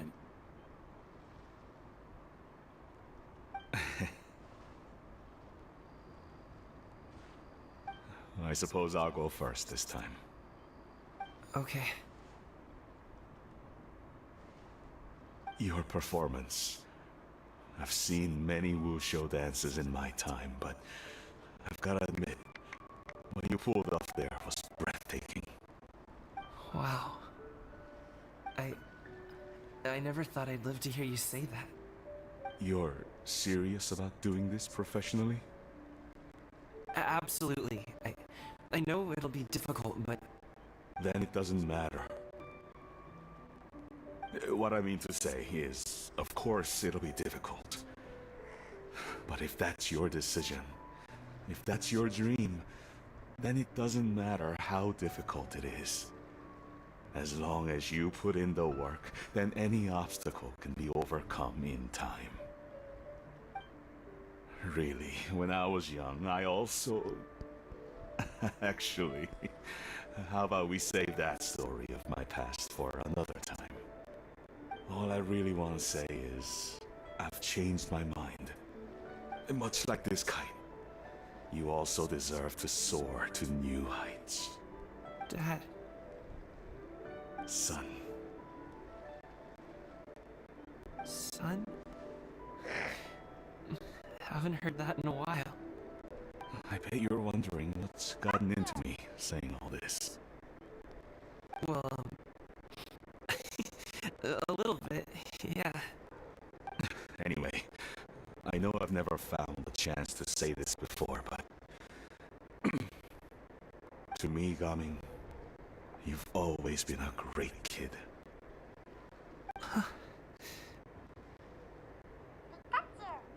Alright, that's everything I've got. Did you have something you wanted to say, or...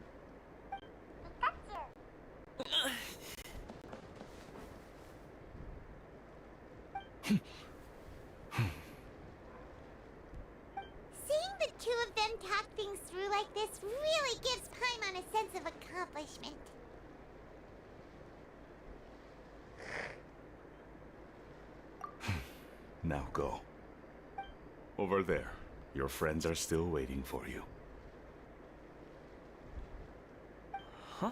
But you came all this way. I'll be staying in Liyue Harbor for a bit longer. When you have time, we can grab dim sum together.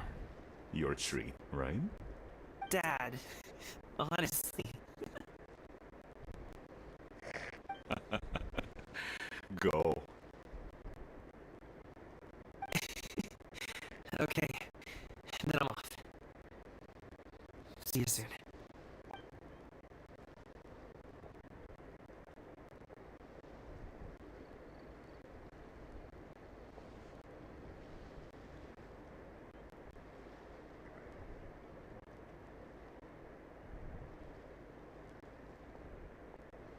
That's quite the smile you've got there, Gummy.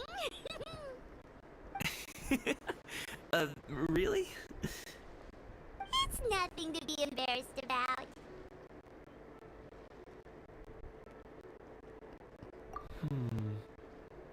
I'd like to find and thank Auntie Shenyun, as well as everyone else who's helped me out. If everyone has time, maybe we could all get together and go fly a kite.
Tea party! Oh, Paimon almost forgot! Didn't Xiang Li say...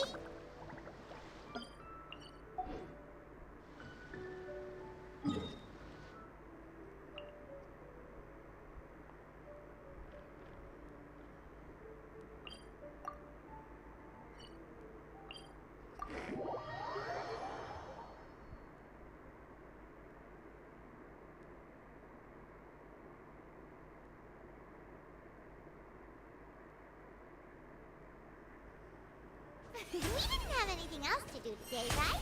Why don't we go have a look around? Maybe we'll run into her.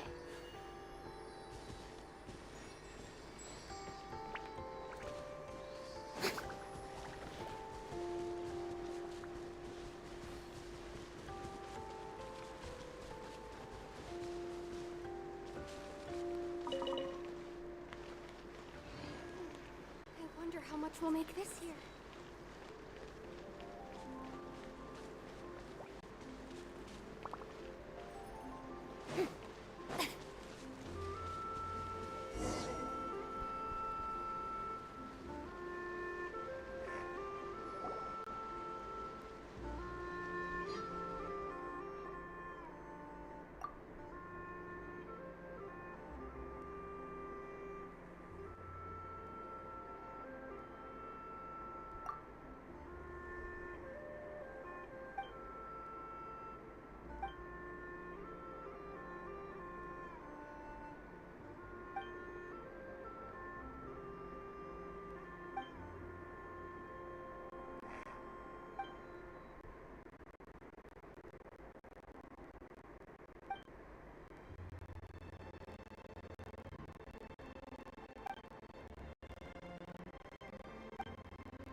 Always some fool trying to mess with me.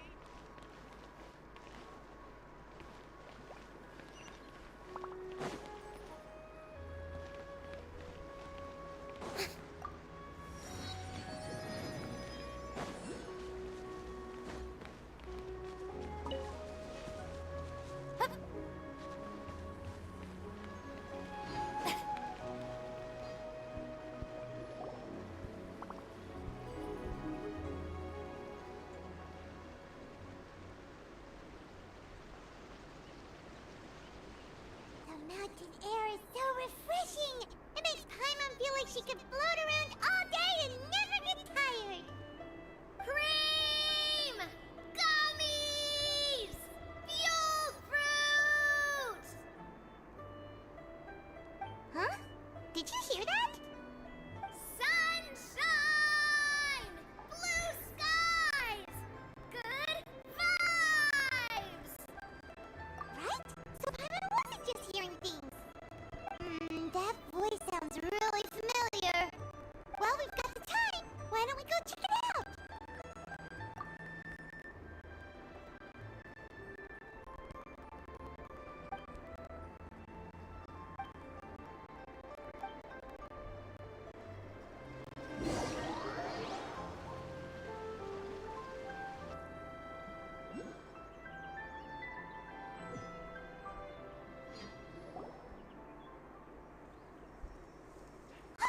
What are they doing here?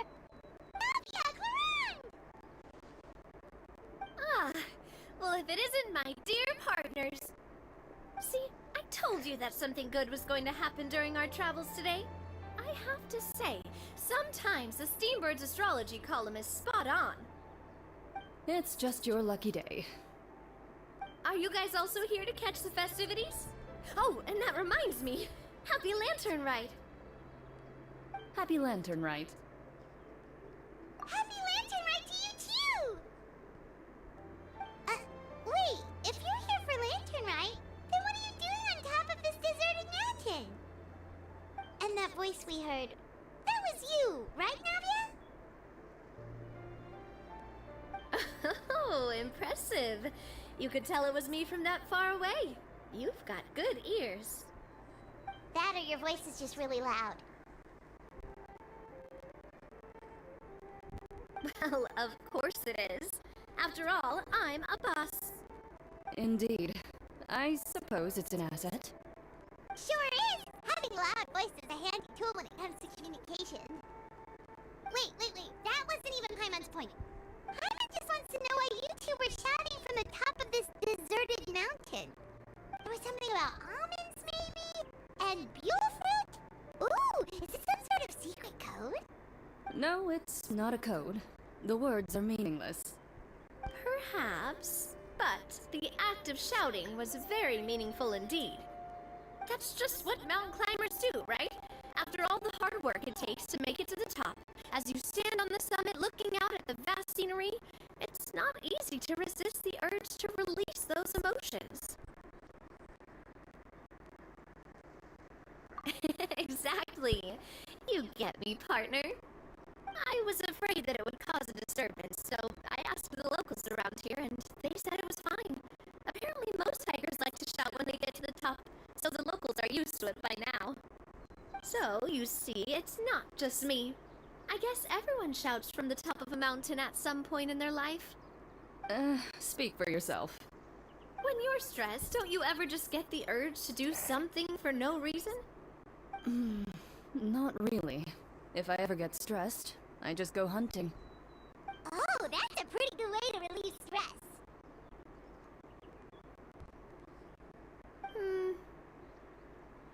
What I choose to hunt depends on my mood. Huh?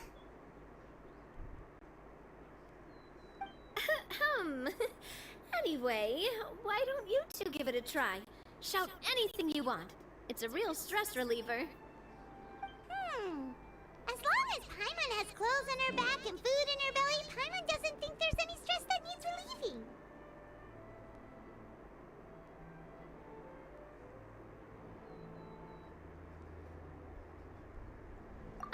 Oh, I bet you guys are just too embarrassed to let loose. No need to be shy. Even Farina was shouting from the top of this mountain earlier. Huh?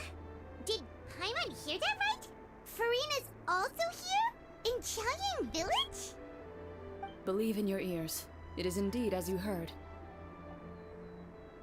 Actually, the reason we climbed this mountain in the first place was also because we heard the sound of shouting. Yes, we could just about make out someone yelling things like, "Help me!" and "What should I do?" So we hurried up here to check it out. And what do you know? Miss Farina was standing right there, all red in the face. She practically sprinted back down the mountain the minute she saw us. Ah, that reminds me. I believe what she actually said was, "So help me, I will figure out what I should do about this script." So, you could actually hear what she was saying? Why didn't you say so earlier? I thought someone was really in trouble. I figured we would come check out the situation either way. Why not let her keep some privacy? Oh, seems like you caught Farina in the middle of some stress relief as well. She probably would have never thought. No, she definitely would have never thought she would run into anyone she knew all the way out here.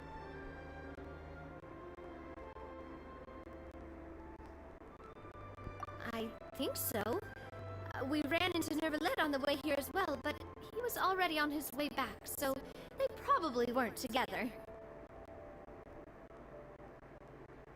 What? Nervalet was here too? What was he doing here? It couldn't have been for vacation.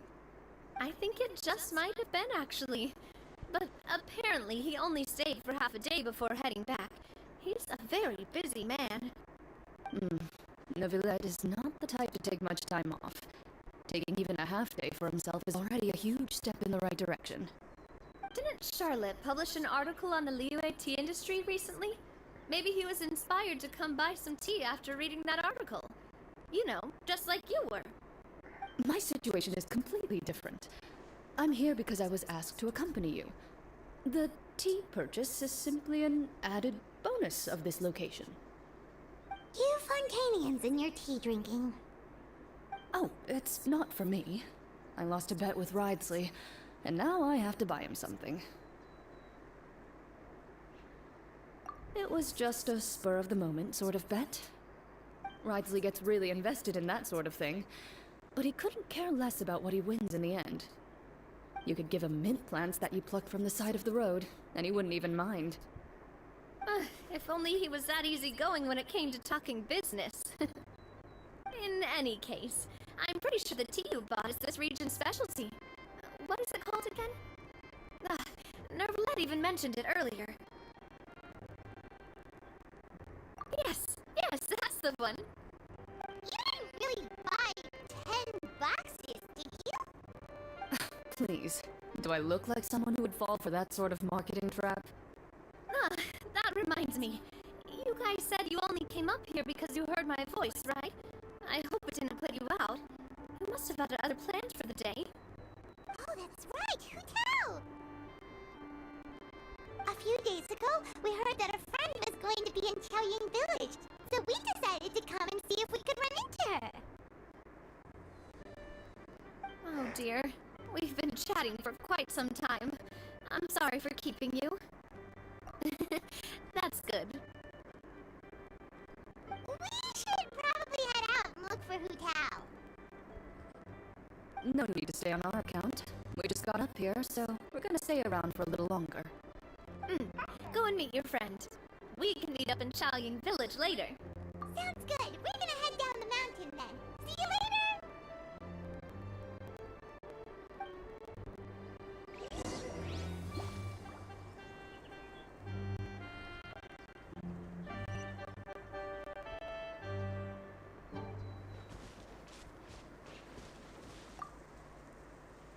What do I have to do to get you to yell from the top of this mountain? Name your price. You really want to hear it that bad, huh? I'm just curious is all. I have a feeling you'll say something amazing. I will pass. I prefer to let actions speak louder than words.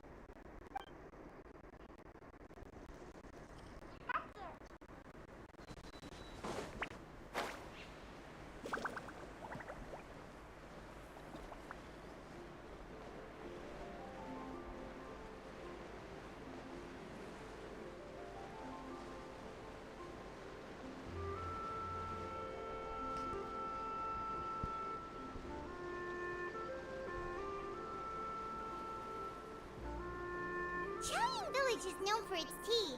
But you know what else they have with tea? That's right, dim sum!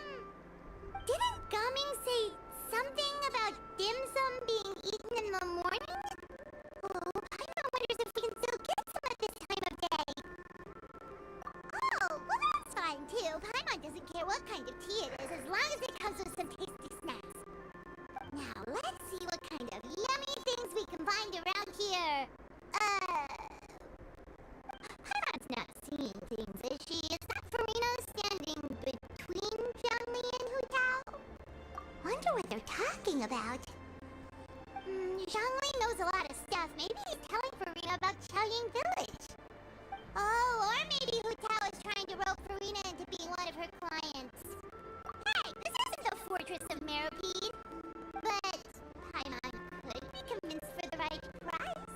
Let's say loser buys the winner 3 huge bowls of seafood kanji. Since Zhongli is there, Paimon bets things are pretty tame. It's decided then. Paimon votes for tour guide Zhongli. Alright, no time to waste. Let's go see who's right.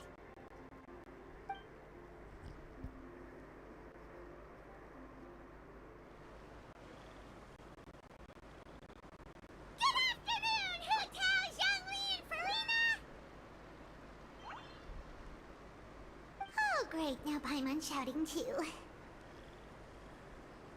Oh, well, aren't you a sight for sore eyes? Seems like our luck just keeps on growing.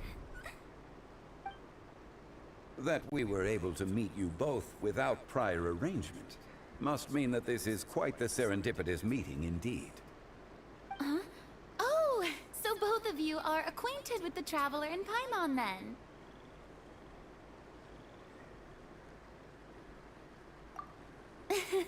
I'm pretty sure you didn't learn that one from me. I must admit, I am a bit surprised to see you here, Traveler. But seeing as you're a hero who's been all over to that, it makes sense that you would be well-traveled and well-connected. Since we have found ourselves in each other's company within this fertile land, allow me to take this opportunity to wish you a happy Lantern Rite. It appears you have been to Fontaine then. Given your proclivity to spread good deeds wherever you go, it's no surprise that you would make the acquaintance of a celebrity as illustrious and celebrated as Miss Farina. That's quite high praise. What I mean to say is, you flatter me, Mr. Zhongli. Although I've built up a certain following within Fontaine, it is no reflection of strength or wisdom. I stand before you right now as nothing more than an ordinary traveler in search of beautiful scenery and creative inspiration. There is definitely more to Mr. Zhongli than meets the eye. I could tell as much from our conversation earlier. Given his breadth of knowledge on both academic and worldly matters, there's no way he hasn't heard about what happened in Fontaine. Is he just feigning ignorance for my benefit? No. You're no common tourist. I simply won't have you talk about yourself that way. Oh, does that mean Hu Tao also knows? You may not have heard, friends, but... Miss Hu Tao. Miss Farina is now one of my esteemed clients. Yep.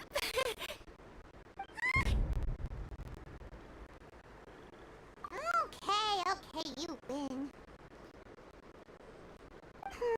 Guess Paimon will have to break into the hidden stash at the bottom of her shoe. Huh? What's this about winning something? Don't tell me. You two were placing bets on us.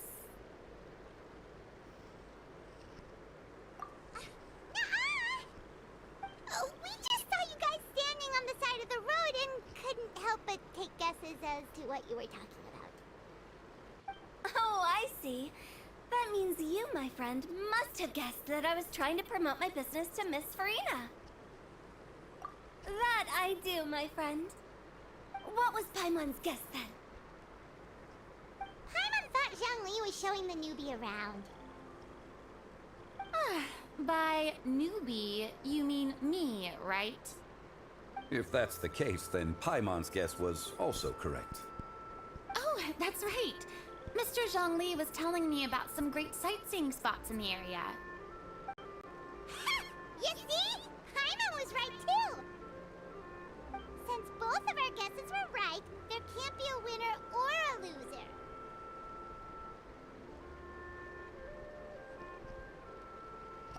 Hey, don't be upset, Traveler. How about this? You buy Paimon a bowl, and Paimon will also buy you a bowl. As for the third bowl... Since I was the subject of the bet, perhaps it should go to me? You know, as a congratulations for the huge deal I just struck.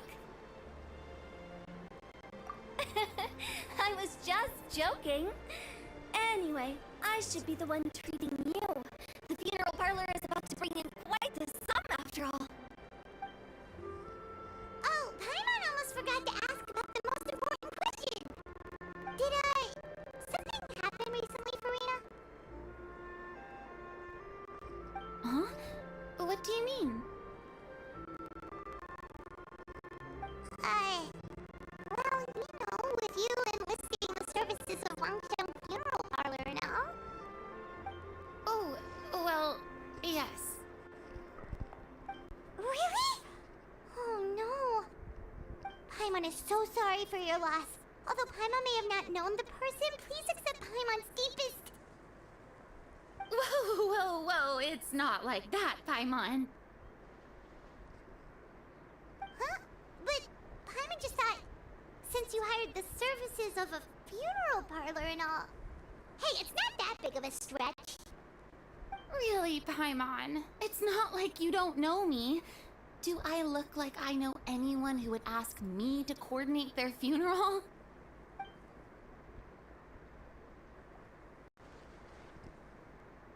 Miss Hu Tao is simply helping prepare some props for my film. Not too long ago, I read a collection of horror stories from Liyue. The content was spectacular. In fact, I still feel the need to sleep with the light on even now. Anyway, that's not the point.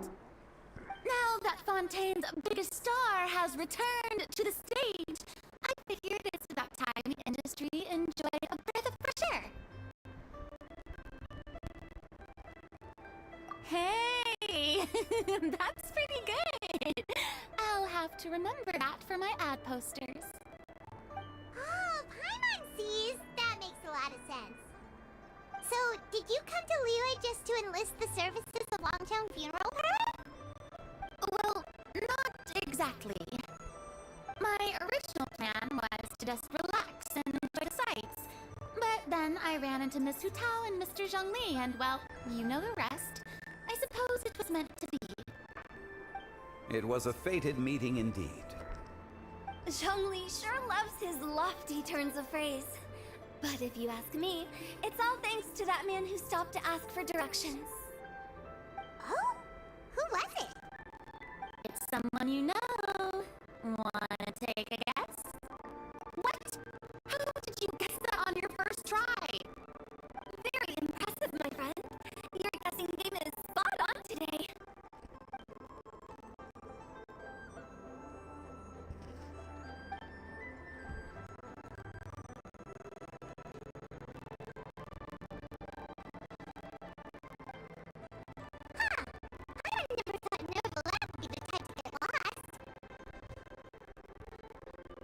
I'm sure he didn't get lost.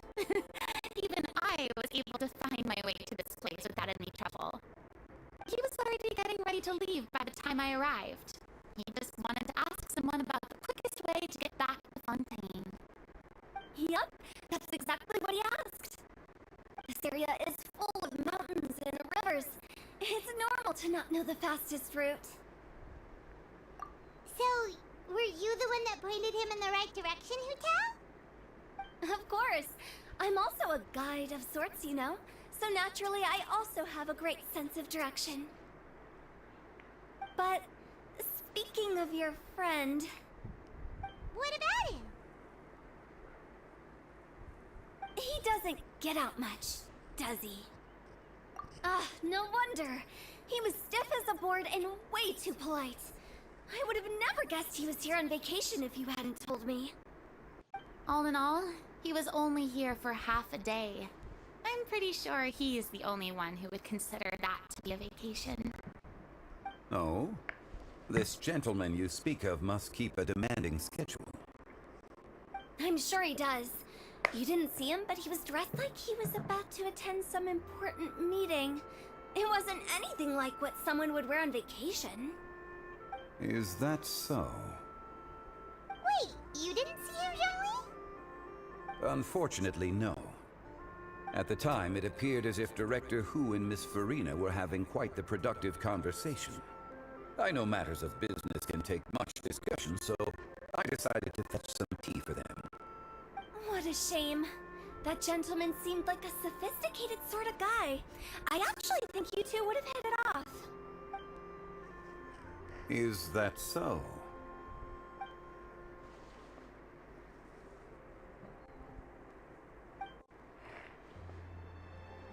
Hmm?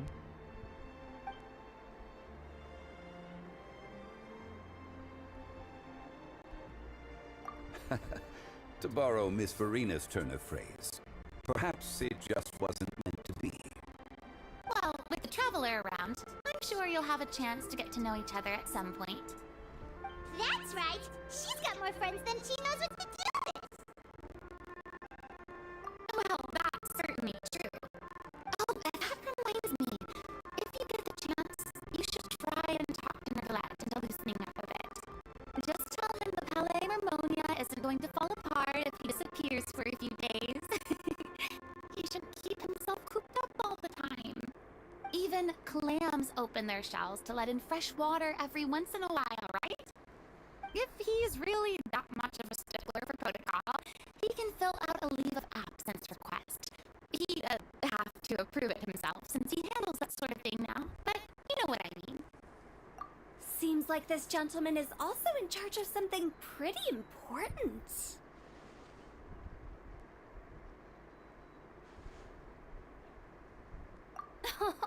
I've never heard of a demon that boring before. In my experience, a leader needs to be able to roll with the punches. That also includes knowing when and what to prioritize. It seems like your friend still has a lot of growing to do. If I remember correctly, he's already several thousands of years old. You're quite right, Miss Hu Tao. Oh? Traveler, Miss Farina, those two individuals over there appear to recognize you. Oh, it's Navia and Cloran. Hey, over here!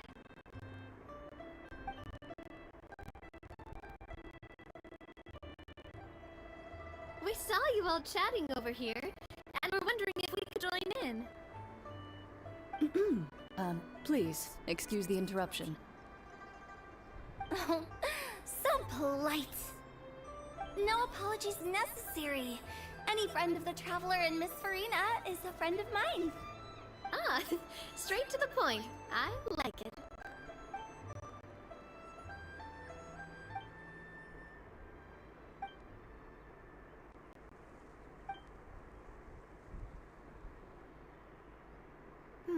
It's getting late. If we want to catch a boat back before dark, we should probably get going. Indeed. Then, Miss Farina, Oh, yes? when are you planning to head back? Do you need us to escort you? Oh, I don't think that will be necessary. I mean, you're not my subordinate anymore. You don't need to look after me. I didn't mean it that way. It's normal for friends to travel home together if they run into each other on the road.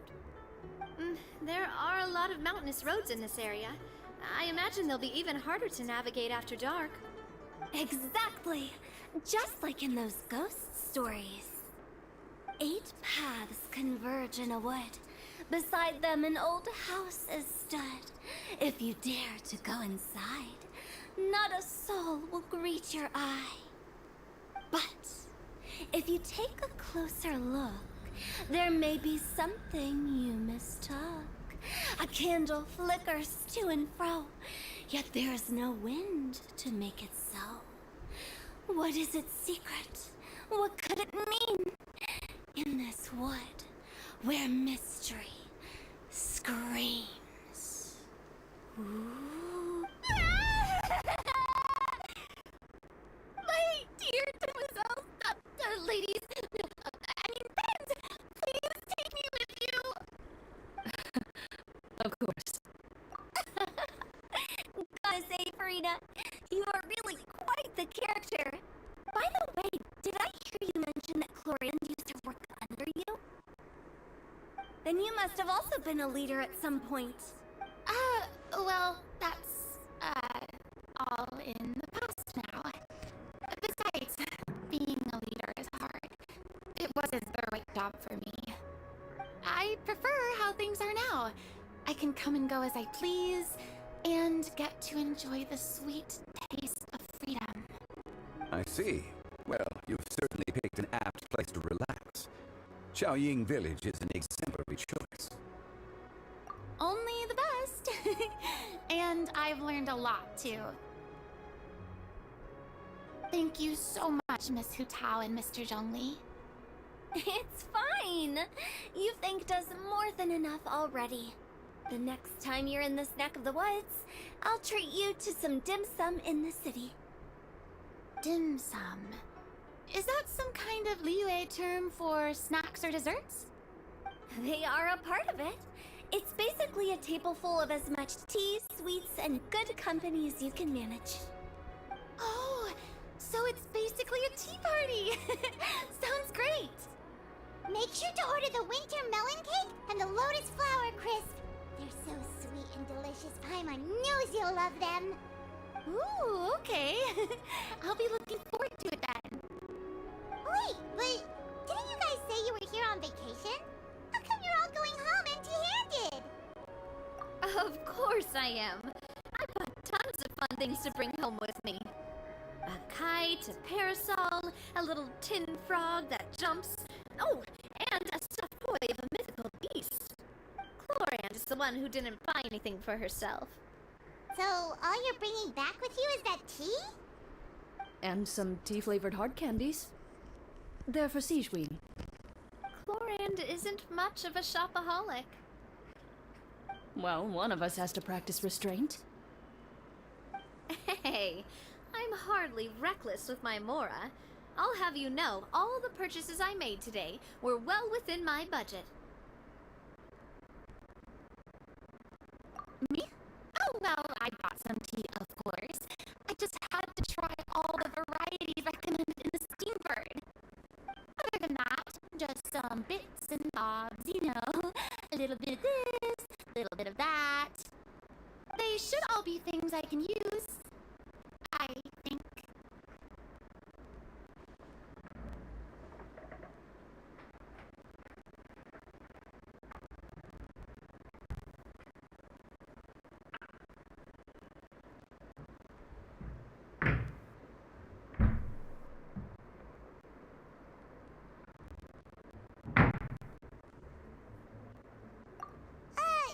Now Paimon's even more confused. If you bought that much stuff, where did it all go? Into one of Linny's magic packets? Oh, actually... Monsieur Neuvillette took them with him. Oh, so that's what happened. Wait, what? Why did he take them? He's not hoarding treasure, is he? Oh, that's quite the imagination you've got there, Paimon. Monsieur Neuvillette just saw the amount of bags we had and offered to take them back for us. I felt a bit bad at first, but, I really did have a lot of stuff. He even offered to deliver my gifts to the Fortress of Merriby for me once he's done with the day's work. Neuvillette is a man of his word. If he says he can do something, then he means it. See, even Clorand was happy to take him up on his offer. If even his trusty subordinate agreed, then who was I to refuse? Wow, he seems like a real gentleman. Maybe he's not as uptight as I thought. If only the funeral parlor had an employee as thoughtful, proactive, and responsible as him. Right, Zhongli? Indeed.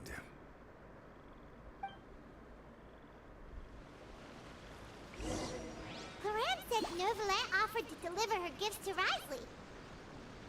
So if we go to the entrance of the Fortress of Meripede, maybe we'll run into Nervalet.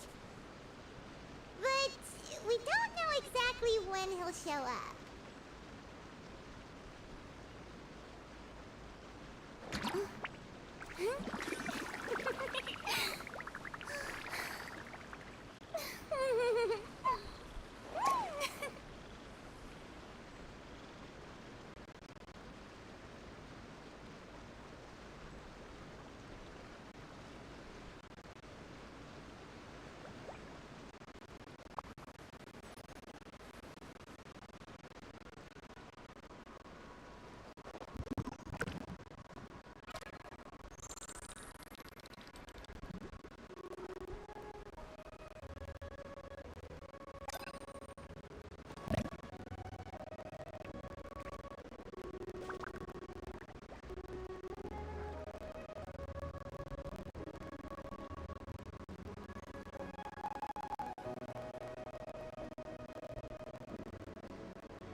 Boring.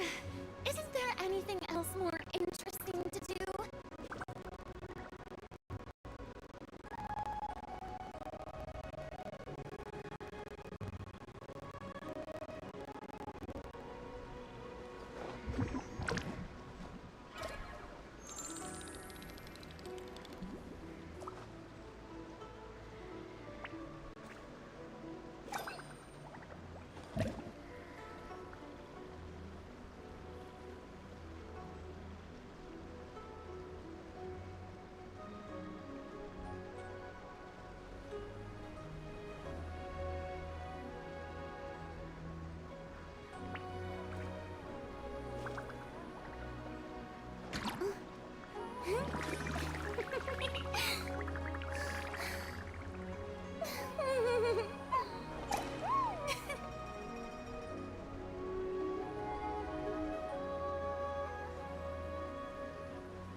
Tea parties are a must for the well-mannered.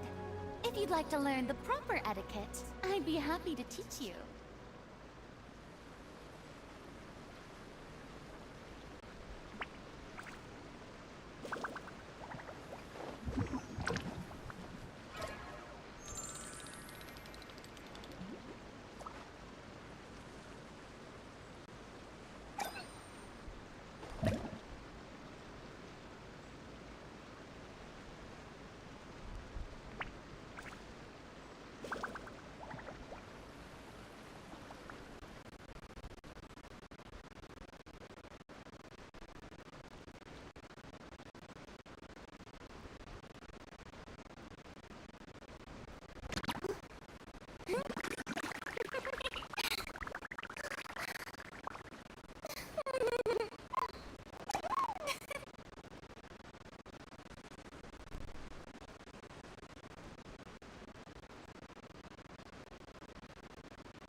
interesting to do.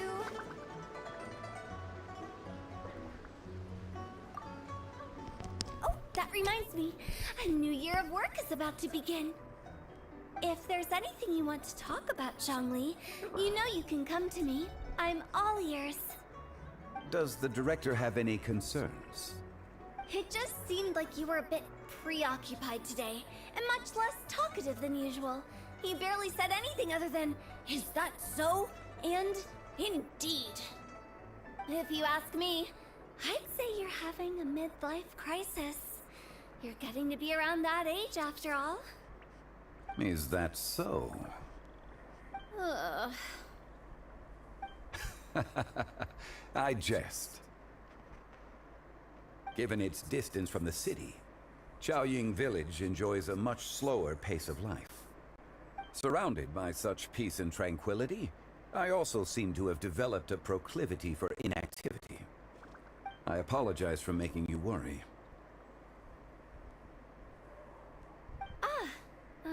I see. What do you think, Traveler? Is this atmosphere putting you in a lazy mood too? Wow, you are getting really good at these kinds of lines. Indeed.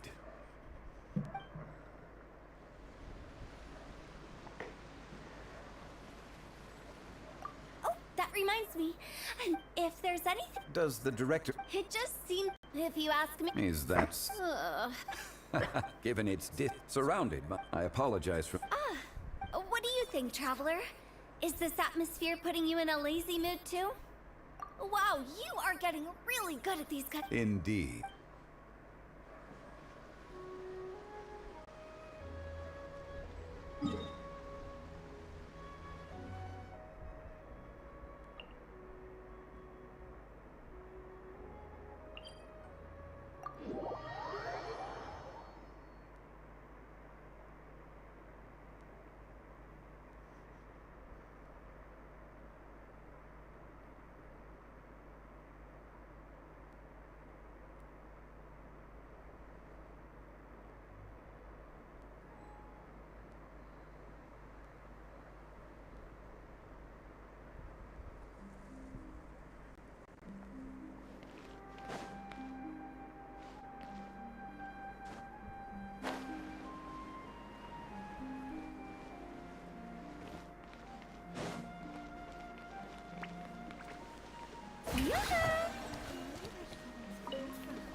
It's Neverland! We lucked out!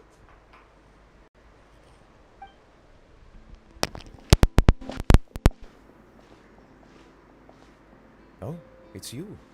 It has been some time since our last meeting. Few people frequent this location. Since I was able to conclude my work early for the day, I thought I might take a walk and avail myself of this area's peace and quiet. You call this early? Do you always work this late, Neverland? Strictly speaking, that depends on the agenda for the day. I am hardly bereft of time, however, so working late is of little consequence to me. Really? If you have so much time on your hands, then why did you only go to Chaoying Village for half a day? First, I should clarify that I was referring to my lifespan, rather than the time at my disposal on any given day. Second, I was unaware you possessed knowledge of my trip to Chaoying Village.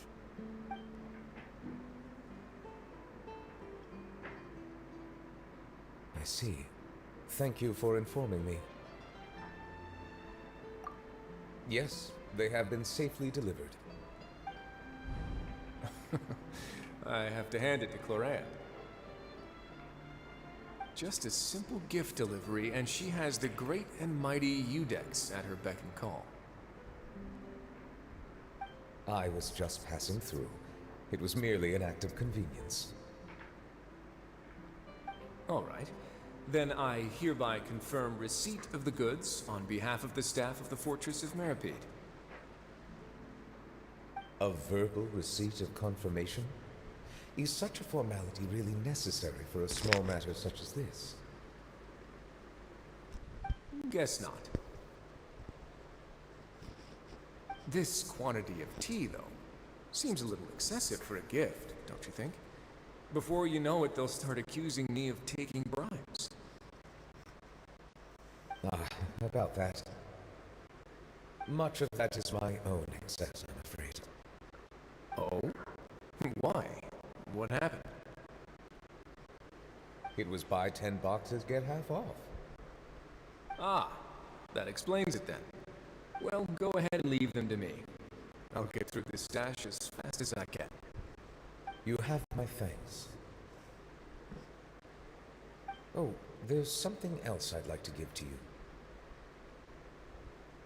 This is a stone slate, engraved with a symbolic design. While that is an apt description, it is in actuality a legal codex. A legal codex, huh? Before the advent of modern writing utensils, information was recorded on stone slabs such as this. The law was no different. Okay. Since ancient times, the scales of justice have symbolized the fairness and impartiality of judiciousness. As a tribute to that sentiment, this slate was designed after a traditional legal codex and engraved with a symbol instead of text. During my travels recently, I chanced upon a roadside stall offering tourists the opportunity to try their hand at the ceramic arts, so I decided to have a go.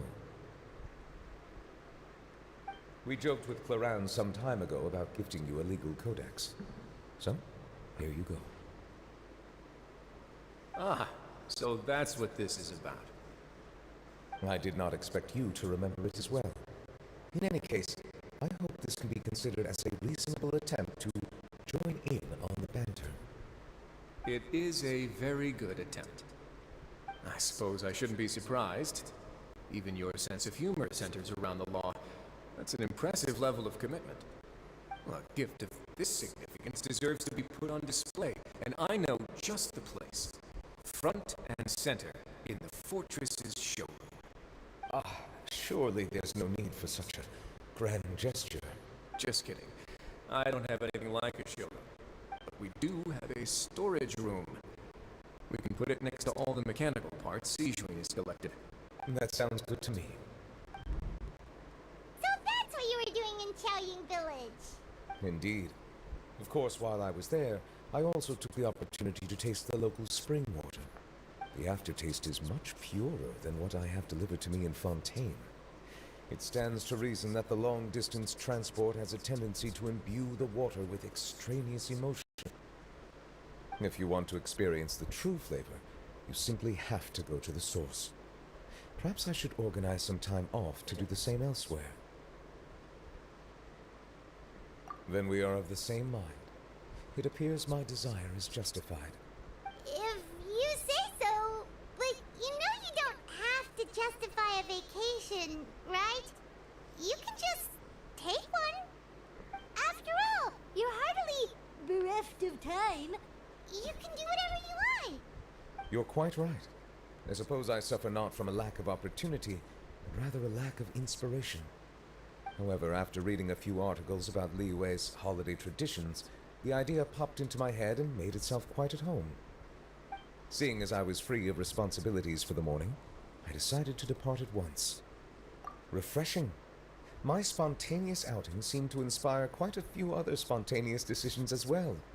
Take, for example, my foray into ceramics. At first, soil from the ground is granular and unforgiving, but add the right amount of water, and it becomes soft, moldable, and able to take shape. In the past, I never thought about how quotidian vessels were crafted, but now I have participated in their very making. This is also something I made today.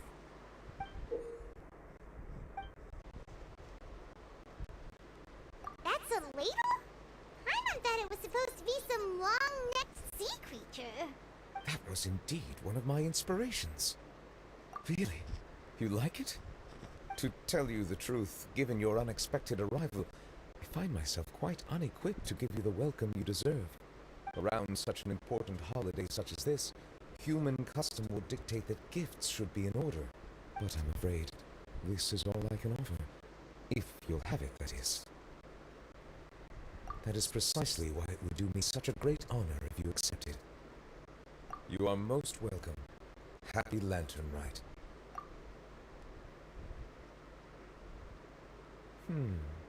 Approve a leave of absence request for myself. That sounds like it could easily lead to a vicious cycle of self-indulgence, something which couldn't be in further violation of protocol.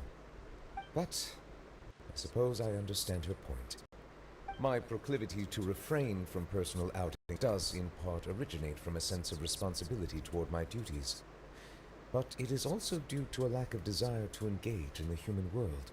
But now I see that the human world is indeed full of many interesting places to discover.